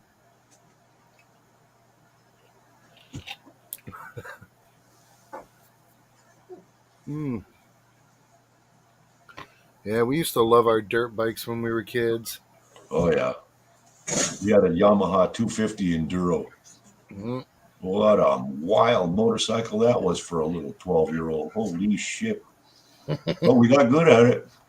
Only a couple of us ended up getting hurt. Yeah, we had some good epic accidents with our bikes, you know. Oh, yeah. But that was all part of it, you know. Then you went to school and you had a good story to tell. Yeah. Mike Vendetta, that's good parenting, that's all. Exactly. 5-year-old can read cursive, that's good parenting. That's not the school systems, trust me. Hmm. Our school systems are a farce. Our education systems just, ugh, I just shake my head. Oh no. There's a difference between schooling and education. Schooling Yes, keeps yeah. you out of your parents' hair so that they can go to work. Education is what happens when you start working yourself. Yep. When you get out into the real world. Hmm. Oh. It's like, yeah, only because he goes to a traditional school. Yeah. I don't know. Who did I crack up the other day? And I was talking on the phone. Who the hell was it? I think it was my coin guy. And he had just closed up the shop, and I was calling to see what he had going on. And the music in the background was Hot for Teacher. You know? And I'm like, dude, I can't believe you listened to that song. And he's like, it's a great song. And I'm like, David Lee Roth was homeschooled. Think about it.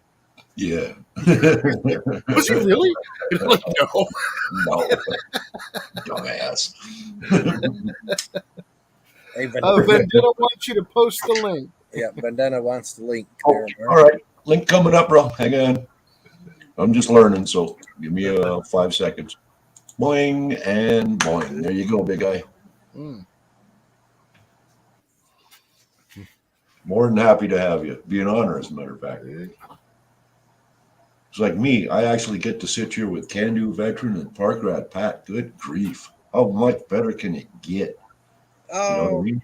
well, And I got Mikey over here ready to throw things at me. Yeah, you too. Always. You too. Always. He wants to take his cast iron pan to the back of my head, I'm sure. I would use a cast iron pan on that. That's my best pan. My good pan. Yeah, we're going on 3 hours and 14 minutes here, guys. This is Yeah. great. Absolutely For live fantastic. stream? Hell yeah. Thank you so very much for coming on and helping me out, guys. I do appreciate it. oh, no problem. Glad to be a part of it.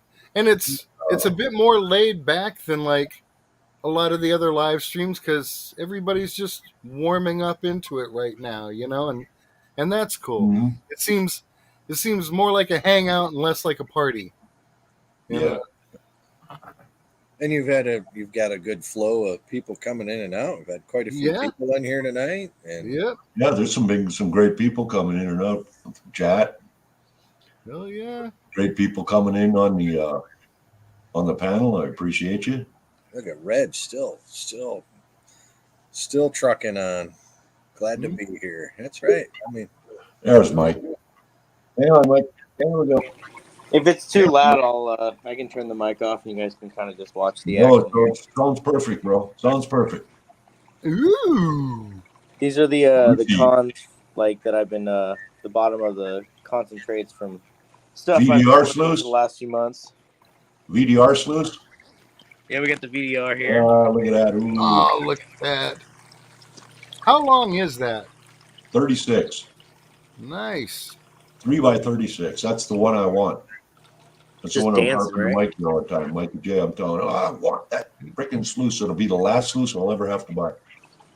See, I've been tossed up whether I should get a sluice like that for my cleanup stuff or go with the blue bowl. But the thing that turns me off about the blue bowl is you've got to be 30 mesh or smaller. Yeah, You you're know? lazy. What are you going to be doing it with, Pat? Like, what are you going to be using it for?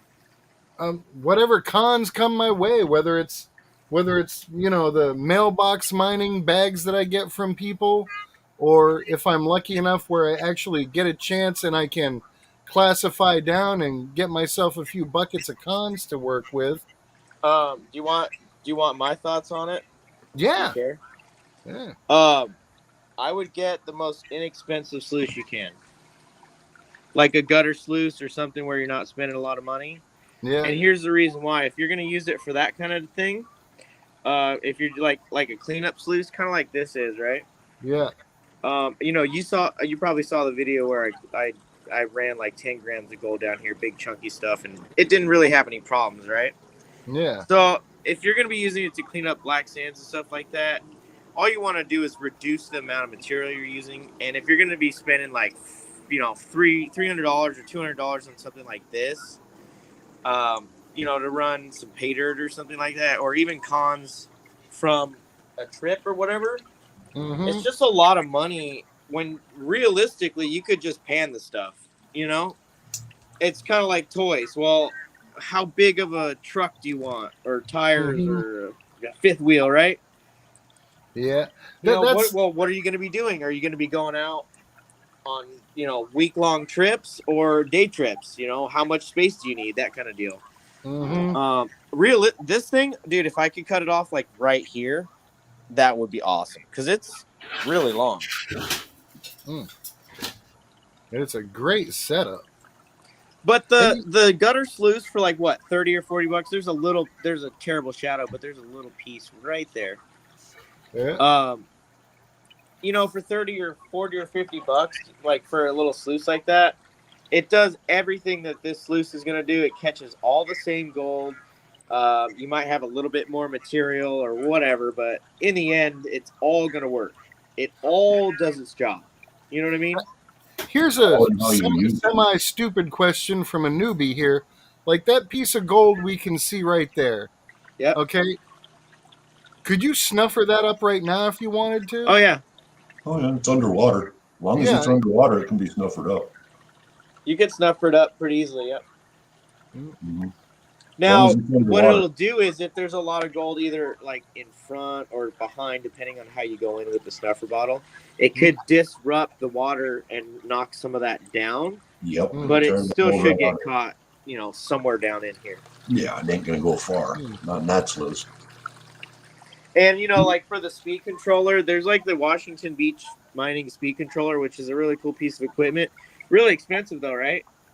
This is a fan speed controller. Amazon, it's like $20 or less. It's got a plug in there, Mm-hmm. and that's got a like 2,000 or 200 or 300 gallon per minute pump, a big ass pump on there. And I'm using it to run water super slow. So, I'm kind of one of those budgeter guys. Like, I don't like spending a lot of money on stuff if I don't have to. Once in a while, I get the opportunity like this, which VDR actually kind of hooked me up with this too. So, I wouldn't spend $200 on a sluice. I would not. That's my opinion. The Blue Bowl, that was like $80. That's a lot of fun, and if I can run that while I'm dredging or mining, and not think about it while it's cleaning up the cons, that's what I really like it for.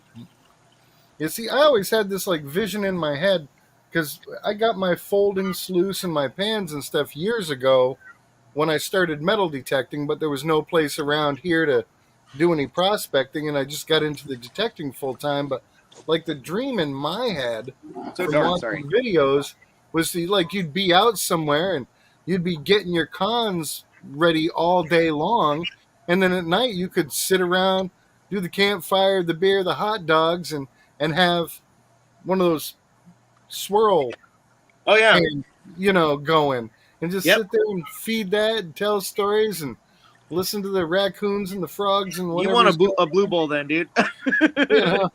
you know. I've always been fascinated by that swirl wheel. The first time I saw a video and you could just see the gold climbing up, it's like, oh, that looks badass. Yeah, it's pretty fun. Yeah, and then you see the price of it. It's like, you know how to use a pan. It doesn't take up a lot of space either, which is nice. There's a bunch of gold popping up in here. Okay, Mike, I need your opinion, buddy. Fire away, Mark. All right. If Pat was to buy a, let's say a 6 by 12 by whatever, 24 piece of VMAT, high-low or just regular old Royal VMAT, and throw it in a gutter, it would probably pretty much do the same thing as that. Yep. As well as that for like $15, $20, $30. That's all I use. I've got some Royal VMAT I threw in a gutter. Now I've actually put it in a square sluice now, but that's all I use to clean up my gutter. Yeah, there's nothing wrong with that.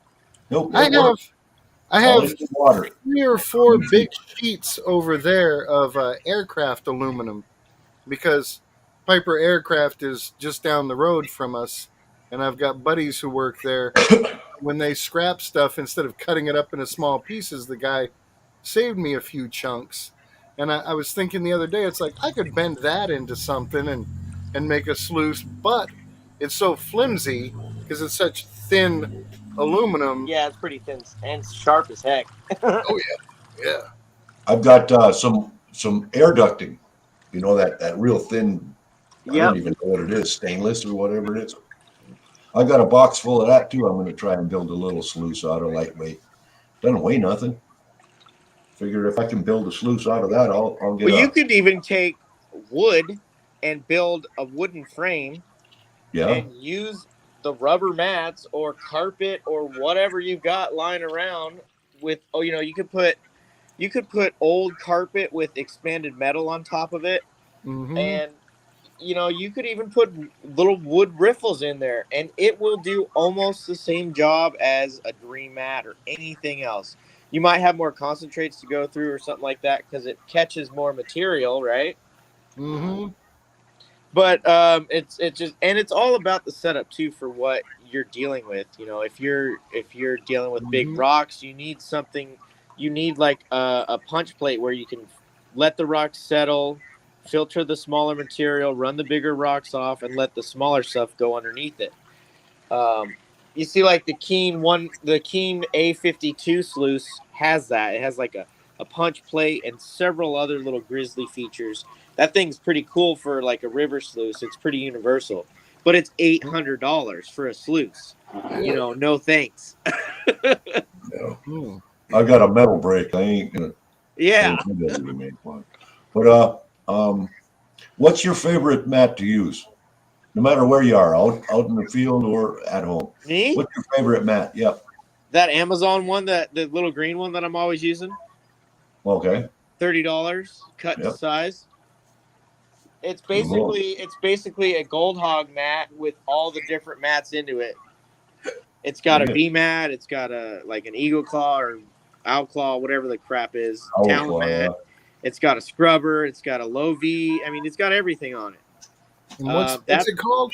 it's on Amazon. It's a $30 cut to size sluice mat. Hmm. I'll go grab it here in a little bit, but you can go see a lot of my videos, and that thing's caught so much gold, and it misses nearly nothing. I mean, if it misses something, it's because I've knocked it out. I mean, it catches everything, all sizes. Yeah, it all depends on the way you run your water too. Yep. Every your angle, your level, you've got to have 8 to 10 degree angle to it. You've got to have it perfectly level, and then your water flow has got to be just right for that mat, no matter what mat you're using. Because I use that big, thick Dream mat out on the river, and I've really got to have some water flow to run that shit. See, I have one of those Dream Mat pocket sluices that Brewers gave me, and I can't remember where I put it because I was handling it while I was high, and now I don't remember. Check your pocket. It's a pocket sluice. Check your pockets. Yeah. So Pat, you were talking about going out, hanging out with the boys, running some material, and then going out at night and cleaning up the cons and seeing what you got, right? Yeah. So I just went out with Paul yesterday, and we went out and we ran like 50 buckets through the dry washer. We were metal detecting. We found some gold and all this and that. And we had 3 buckets of dry washer cons, right? That we cleaned up. So every 5 buckets, we would pull the dry washer tray and dump them into a bucket. And then we would have that as our cons. We went back to the camp and sluiced those, right? Mm-hmm. Because wet cleanup's always the best way to go to get everything. So that process of, mining all that cons took, from 8 to 1 o'clock in the day. Mm-hmm. And then it took less than 30 minutes to run it down the sluice, to concentrate it all down into, a few tablespoons.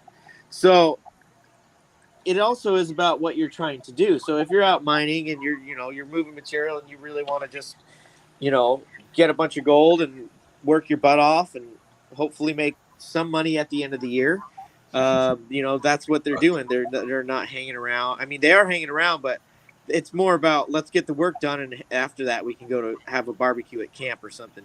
Mm-hmm. Versus, like you or me and all the guys, the whole time is the camp, right? Yeah. And we're having a good time the whole time, so we're not necessarily in a rush or trying to get it done quickly, because it's quote unquote work, right? It's still Get it fun done but efficiently. by that time, by 3 o'clock, you're pretty well spent.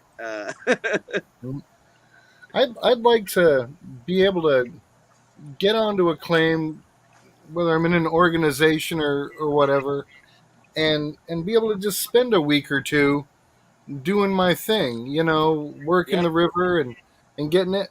The important thing for me is making sure that it's not so desolate that there's nothing for my wife to do, because she's not into all of that. She wants I to feel you. she wants to find an antique shop or a little cafe where it's like, okay, let's just go have lunch, and it's like, okay, I'll shut down, let's go have lunch, but I need something entertaining for her. Where are you at? I'm in Florida.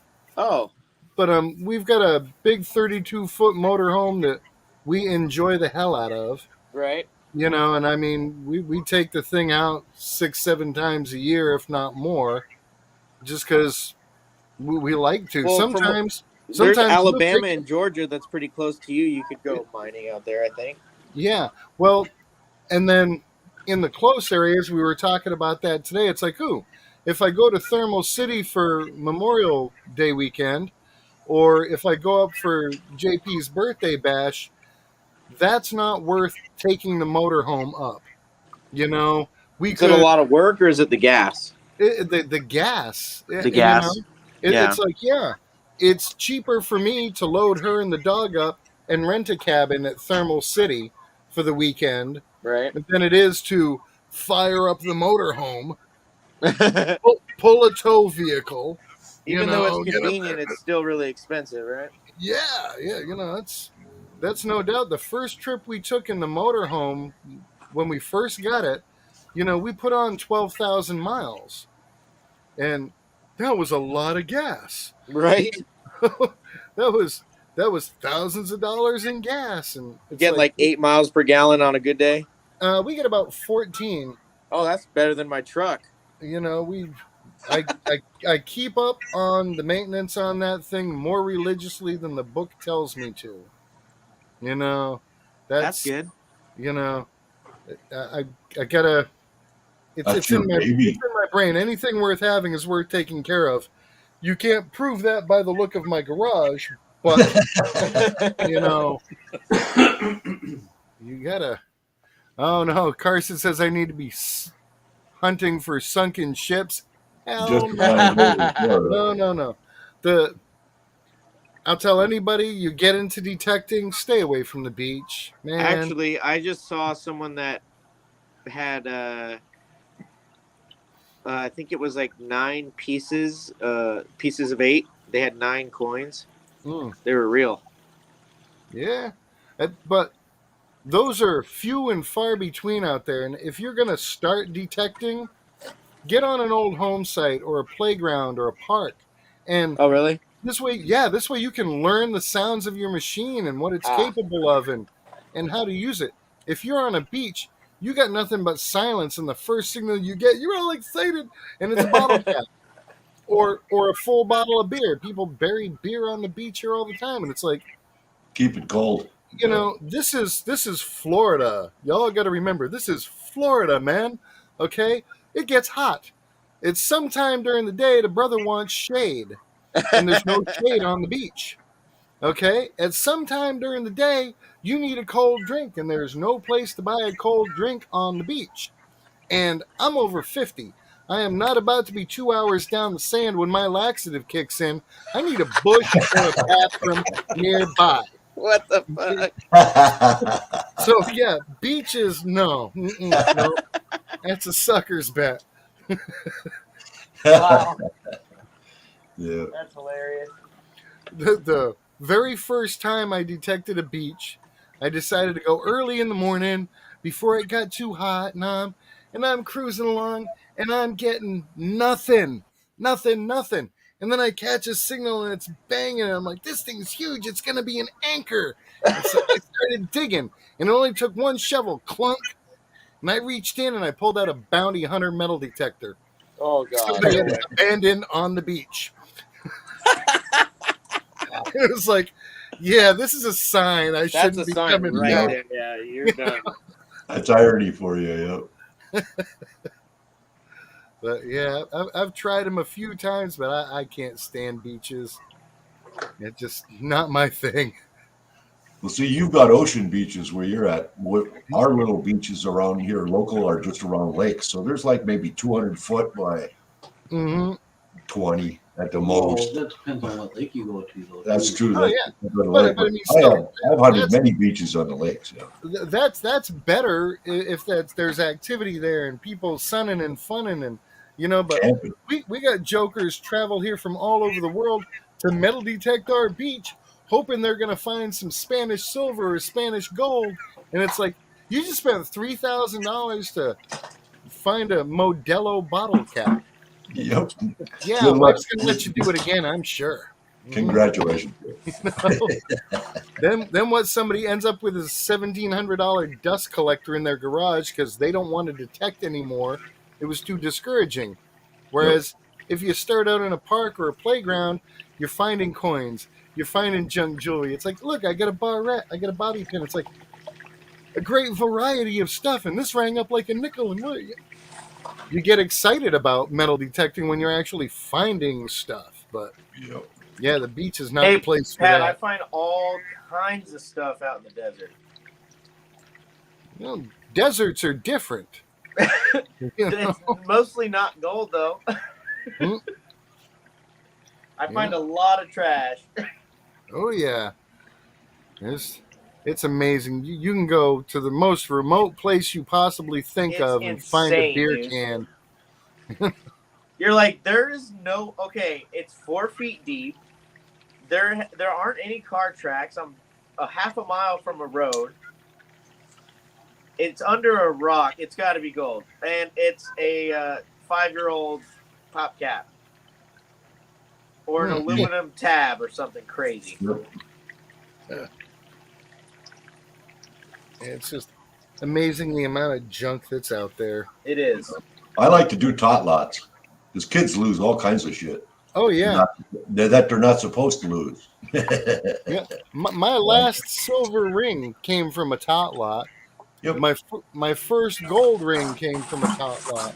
Yeah, they're fun, and baseball fields, and we're underneath the stands, and you Mhm. find all kinds of fancy shit. My uncle goes to old military bases.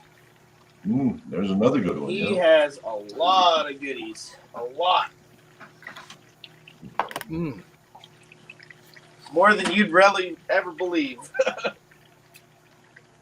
We got one area down the road from me, about 45 minutes. There used to be this military housing, and they tore it all down, and all of us detectorists hammered that for Yeah.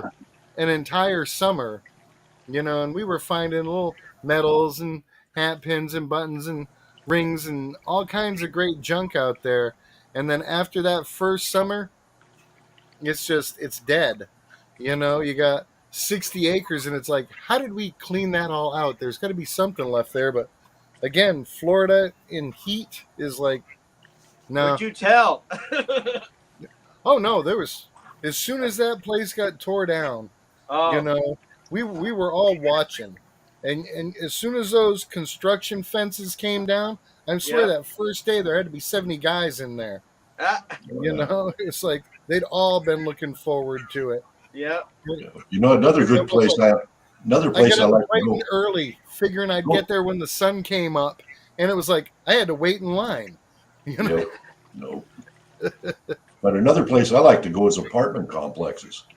Hmm. I had a guy come up to me. I was doing an apartment complex in Virginia. I had a guy come up to me. He's from the housing authority or whatever the hell he said he was, and he says, "You can't be digging here." And I reached in my pouch. I says, "Well," he said, "What are you digging for? What are you digging in the lot for?" I says, "I'm metal detecting." He says, "You can't be doing that here." So I reached in my pouch, which I brought with me. He didn't know that. A big piece of sharp glass with a point and an old can flattened that was sharp all the way around the edges.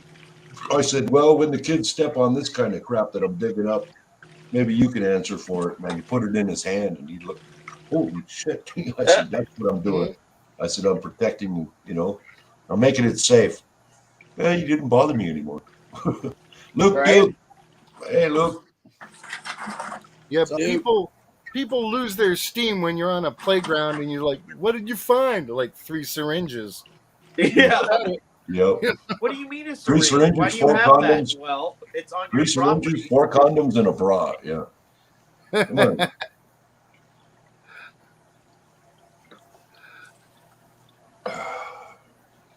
Hey, Luke Duke, what's up?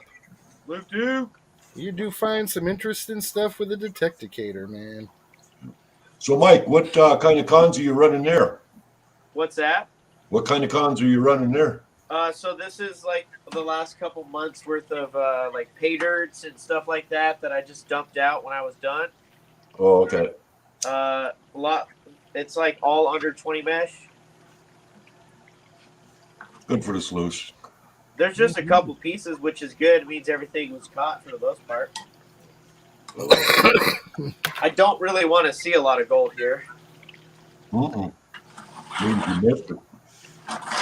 Yeah, we go through icons before they end up in the driveway too. So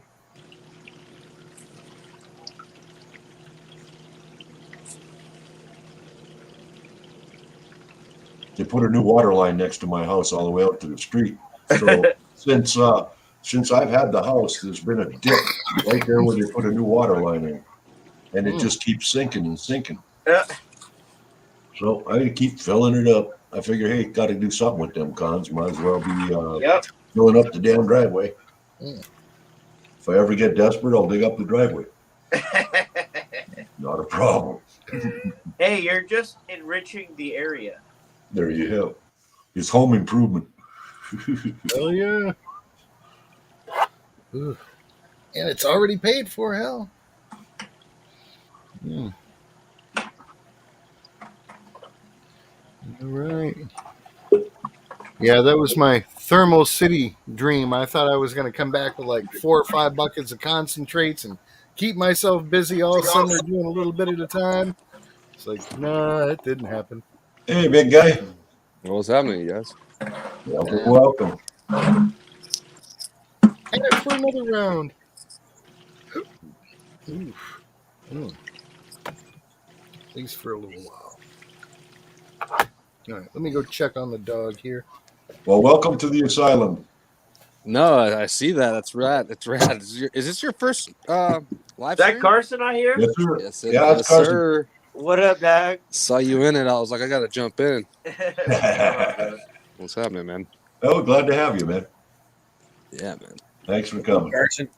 Oh, Yeah, what's I want to happening, start. guys? This is my first one. Yeah, you're right.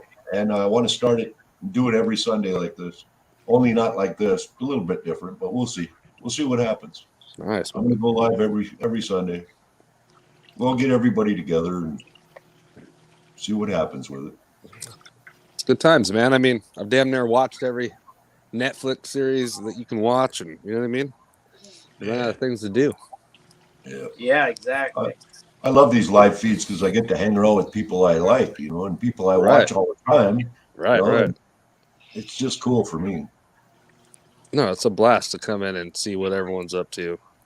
And the whole reason that I'm on YouTube at all, or on StreamYard at all, or on live, is because of a metal detector. A cheap $80, what the heck was it called? Bounty hunter. A cheap bounty hunter metal detector. That's how this whole thing started. Yeah. That's good times. Yeah. I was live with JP one night, and he said, I want to get me a metal detector. I said, I got 4 of them. You want one? He says, yeah, I'll take one. So I packed him up a bounty hunter and sent it to him. He's been thrilled with it. Now he wants to get a bigger one. Speak of the devil. Speak There of he the is. devil. What's JP up, Bonds and more in the house. What up, in the JP? chat. Right. JP, I was just touting you up, big guy. I know people say don't go metal detecting on the beach, but I do want to get a metal detector, and I do want to go to the beach, but Don't Don't make it your first adventure, man. I mean, what's that? don't make it your first adventure. The beach will turn you off to metal detecting. I mean, if you want to go and give it a whirl, yeah, it's. I When do, you start- but like I don't know. It's hard to explain. I want to use it at opportune times, if you will, like ultra low tides, and I know it's probably different in Florida. I'm sure it's actually different in Florida the way that your shoreline works. I know you guys get pretty nasty weather, but like we get 2 target times that people go metal detecting on the California coastline. For the extreme low tides, we get 2 extreme lows, a year. But that's when I try to go and actually really try to hit it with just snorkeling. I free dive for gold, but just right off the shoreline in certain areas that I target. But I can imagine if you had a metal detector, because I use my fins and I'm blowing sand away, and the shoreline's just the surf's constantly filling in holes. that you're Mhm. digging, and you're just fighting it nonstop. So rather than waste so much energy, if you had a metal detector and went to some of these target spots, because I spearfish all the time, I don't ever see anyone out there with a metal detector. The question is whether or not I would Have be you able to ever bring one out there seen in the the water. garden hose shaped like this? This is a garden hoe, Yeah, yeah, I have. and I've used a 1/4 inch mesh to make a basket on the back. This is what I'll take to the beach before I'll take a metal detector. I can walk along and drag this behind me, and it'll come dragging through the sand, and Yeah. all the sand filters out the back, and whatever's in there, I catch in this. So here's a I'll do better walking with this thing pulling it behind me for half a mile than I will swinging a detector. now that's dry sand, right? Yeah, but it'd probably work just as well in the wet too. It would underwater, yeah. I've used mine Yeah. underwater. So that's my little beach go-to tool if I have to. There's dudes out there with devices similar to that, but they're pre-built and they're for clams. Yeah, Go yeah, out there clamming. yeah. Or looking for the little sea lice or whatever you call them in your area. For fishing. Sand crabs. Yeah, Call them sand crabs, but yeah, I know what you're talking about. sea lice, sand fleas. Everybody got a name. All right. Well, Mini break. So And I'm out of beer. I don't know. So many great whites out there nowadays. I feel like should go out on a charter boat, Vendetta, and chum the waters up and jump. You in want to with the catch a big GoPro. one? Well, yeah, let's land a great white. Yeah, Let's ride one. Hell yeah, yeah. hell yeah. Jump in there and tag it with my bare mitts. mm, No, I know that's the last thing I ever want to see in those waters. Right? Those things are so big and their teeth are going up through their heads, dude. It's Dude. so scary. It's such a reminder, that guy in Australia, that I'm just like, it gets me thinking, man, because they're in our shoreline and Oh, they're everywhere right there. yeah, and I'm like, I'm out there all the time, and I know that it's not a phenomenon that a lot of people have been trying to identify it as. I know it's just because they have the drones, they can now just see them. You know what I Right. mean? Right. They've Because been they're there, above man. them. Yep. Right.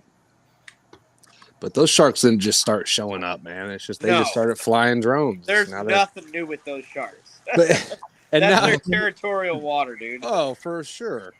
And it makes me wonder too how many times one swam up, kind of looking at me, and turned around and swam away. Or And when you're you're just- not, when you don't even see them, they're watching you. Yeah, Oh, I'm on my surfboard, all baked, staring at the sun. the other one is underneath you. Same thing. Ooh, that looks good. Yeah, I mean, Thank God for fresh water here in Michigan. right. Oh. All right, let me go grab a pan real quick. So I Even got in a our- question. I got a question for Pat. So you say no beaches, but do you think different locations? But I'm in Michigan. Of course, we have tons of beach shoreline around here. Do you think that's any different than say where you're at in Florida or where Carson's at in California? Yeah, I do, because the difference is your expectations. Okay, and that's what I was saying before. People get their detectors and they come to our beaches because they want to find Spanish silver or Spanish gold. Right. Okay, if you don't find that, everything is a letdown. Sure. Okay, whereas the beaches where you guys are going, you're looking for the recreational, the jewelry drops, Yeah. the lost watch, the pocket change, somebody's gold grill, these things. So your expectations are more real to what you're going to be getting, whereas out here, and you'll probably get a lot more too. Whereas out here, so many people are hitting the beach, pretty much the only shit left to find is bottle caps and bullshit. You say, oh, the storm's hit, and you'll go down to the beach and you'll look. First thing at sunrise, there's 8 or 9 guys down there swinging detectors. Okay, so everybody swarms there, and Whereas, your local beach there in Michigan, where everybody in this county and that county goes to hang out, and this is a great place, and the kids love swimming over in this area, that's an awesome place to detect. Okay? It gets good activity, and your expectations are manageable. You can get out in that water and find rings that have fallen off people's fingers. Why? Because there's not 8 or 9 other guys out there every morning hoping for that Spanish silver that gets revealed. Right. So we've got a guy in our club called, his name's Terry Shannon. He's written a few books. You've seen those little display boxes that'll hold 100 rings? Okay. Mhm. He has stacks of those in his house. Stacks of them. He's got a fruit bowl, like a gigantic pasta bowl in the middle of his table, full of rings and jewelry that he's found detecting the beach. Mhm. He's been at it a long time, but he's one of those guys who's out there every day. And if he shows up at the club's monthly meeting and doesn't have 30 new rings to put on the table, it's like, are you sick? Did you not get out? Yeah. It's Have guys you like been that that are cleaning everything out. So when you show up and it's like, I get a detector, this is going to be cool, and you go along, no, there's nothing. It's hit hard. It's like a sale at Walmart. Yeah. The Black Friday sale. We got these TVs and they're only $125 a piece, but they only had 2 of them available. And the rest of everybody else got up at 4:30 in the morning for nothing. Yep.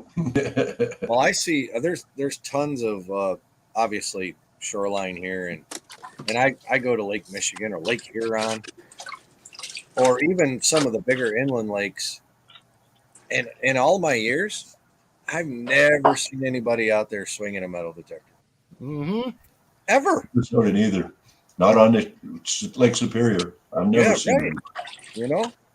So I'm just like, I know you say stay away from the beaches, but I was just, my question was kind of like, all right, is that kind of like location specific or? Yeah, around here, dude, the beaches are beat, and people have super high expectations, and they'll get discouraged really quick. Plus, Because we have it's Ocean Beach, though. Everyone wants it easy, right? overly large retirement community here. Okay, so there's more people here that don't work than do work, and what are they doing? They're out there swinging their things. Yeah. Yeah. And But maybe that's metal. ocean. That's the difference between an ocean beach and a large lake beach. It's a Mhm. whole different ballgame. Oh yeah. know? The I know- the only beach I've ever had luck on here is down about an hour's drive away from here. It's called Blind Creek Beach. And nobody else will detect there because it's a nudist beach. Hell Oh, yeah. no. Oh, I yeah. have no problem Nope. detecting naked down the beach, Nope. Don't just bother so I me at don't all. stand out from the crowd. And Nope. I've sent a couple people over there. I've said, go to Blind Creek Beach, man. You'll have fun. Drop And trout and find some metal, huh? Oh, dude, you got to be careful. Again, what did I say just a few minutes ago? Most of the people around here are retired and don't work. Yeah. When you go to the nude beach, okay, Oh, yeah. I get it. expect Oh. to see grandma. Right. Expect to see grandma It's all and people. grandpa. And when I go to the beach and I take off my clothes and start metal detecting, I am the young hot thing on the beach. Hell That's yeah. fucking sad. Got that metal detector between your legs, swinging it What back are you and forth. swinging there, big boy? It's like, I am the fresh meat. You can see those old ladies like vultures looking up over their umbrellas. He's mine.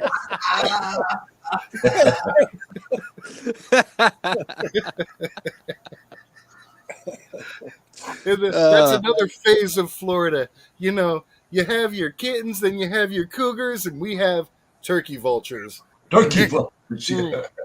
Oh, that's good. And this Woman turkey, and this turkey, The ain't 90-year-old body, the hair of a 20-year-old, and brand new tits, looking to get laid. Ugh. It's like, yeah. sunbaked. No thanks. They don't make enough alcohol or enough darkness. That must be a different kind of breed. That sounds good.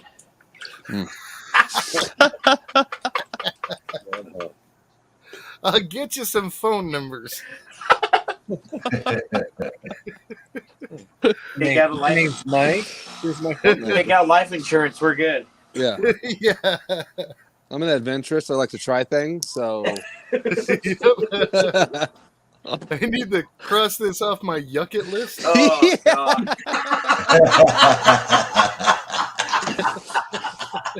yeah. But it's a no deal if I can't record because I got to prove this to some friends. Yeah. Yeah. Just start handing out Vendetta stickers. Said, here, check me out on YouTube.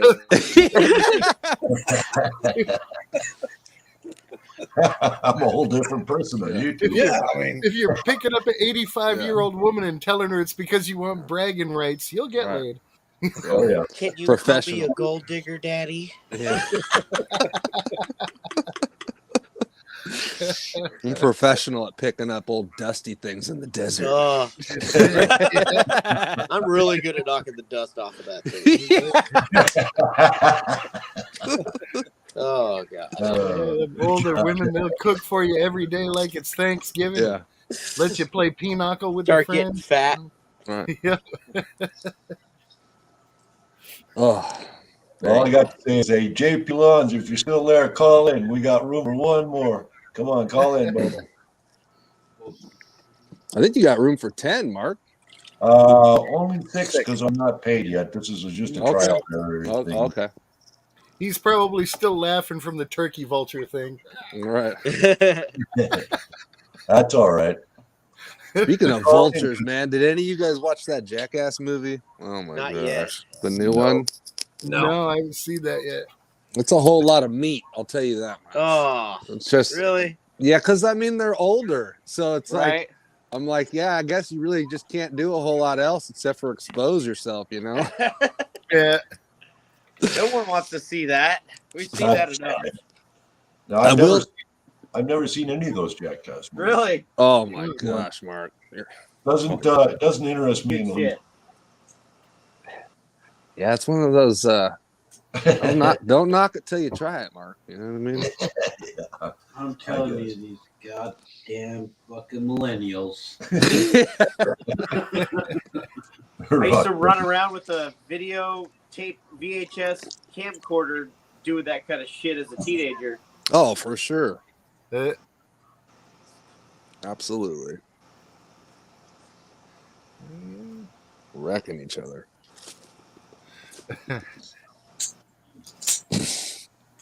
Yeah, I was glad to get a little bit older, man.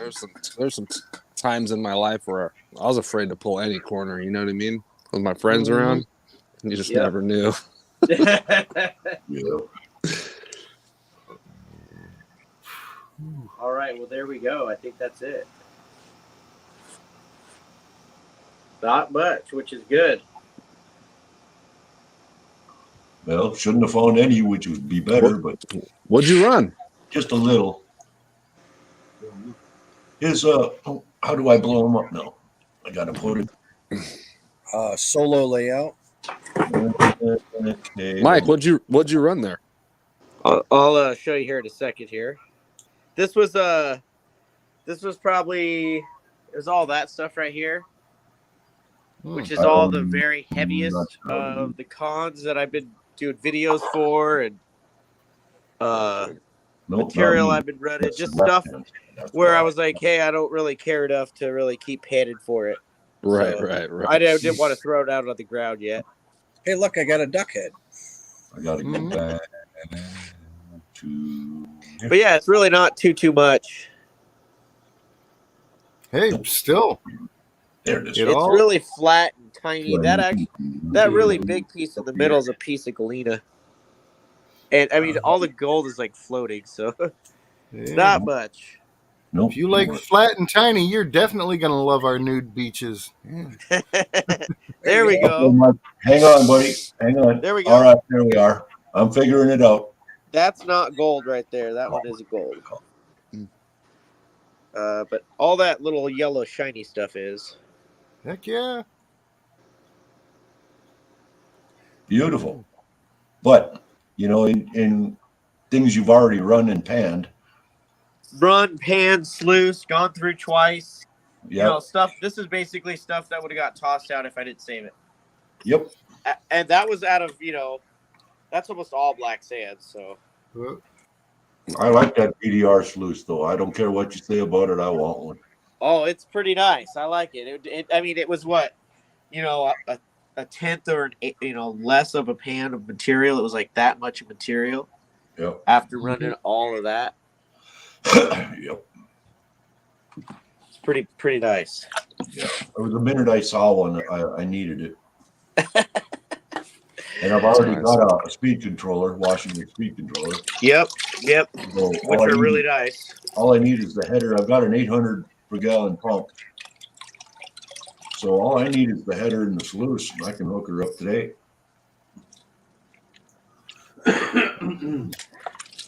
Hey, Mark, how many people you got in chat here? In chat, I don't know. It says I got 9 people. I don't know if that's in chat or not. Yeah, it says All right. 9 watching. Yep, 9 watching. So yeah, it's not too terrible. No, First run. first run.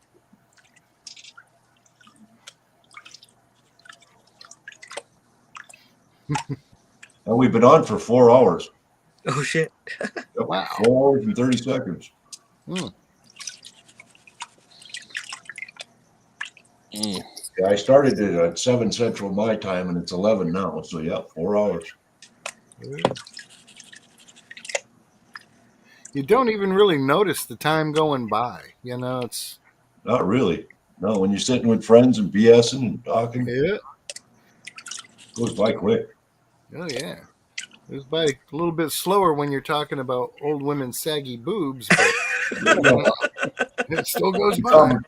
The conversation does tend to slow down. But it does go. Oh yeah. That's because Yeah, you're yeah. fantasizing, boys. Oh dude. You would not fantasize. You see one of these old women getting up off the ground off her towel, and those things are hanging down looking like she's getting ready to decorate a cake. Happy birthday. Hey.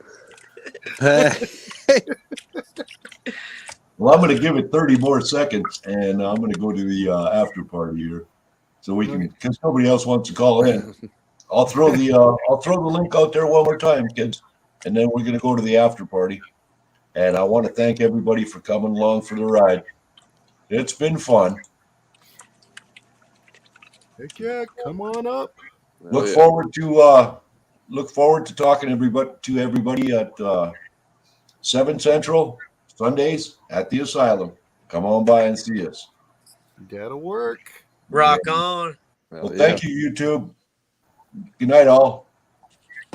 Rock and roll. Reg. Right, yeah. Thanks, Good night, y'all. Lewis. Luke, Duke, if you're still here. Thanks, buds. Yeah, y'all have a great night too, man. Thank you. And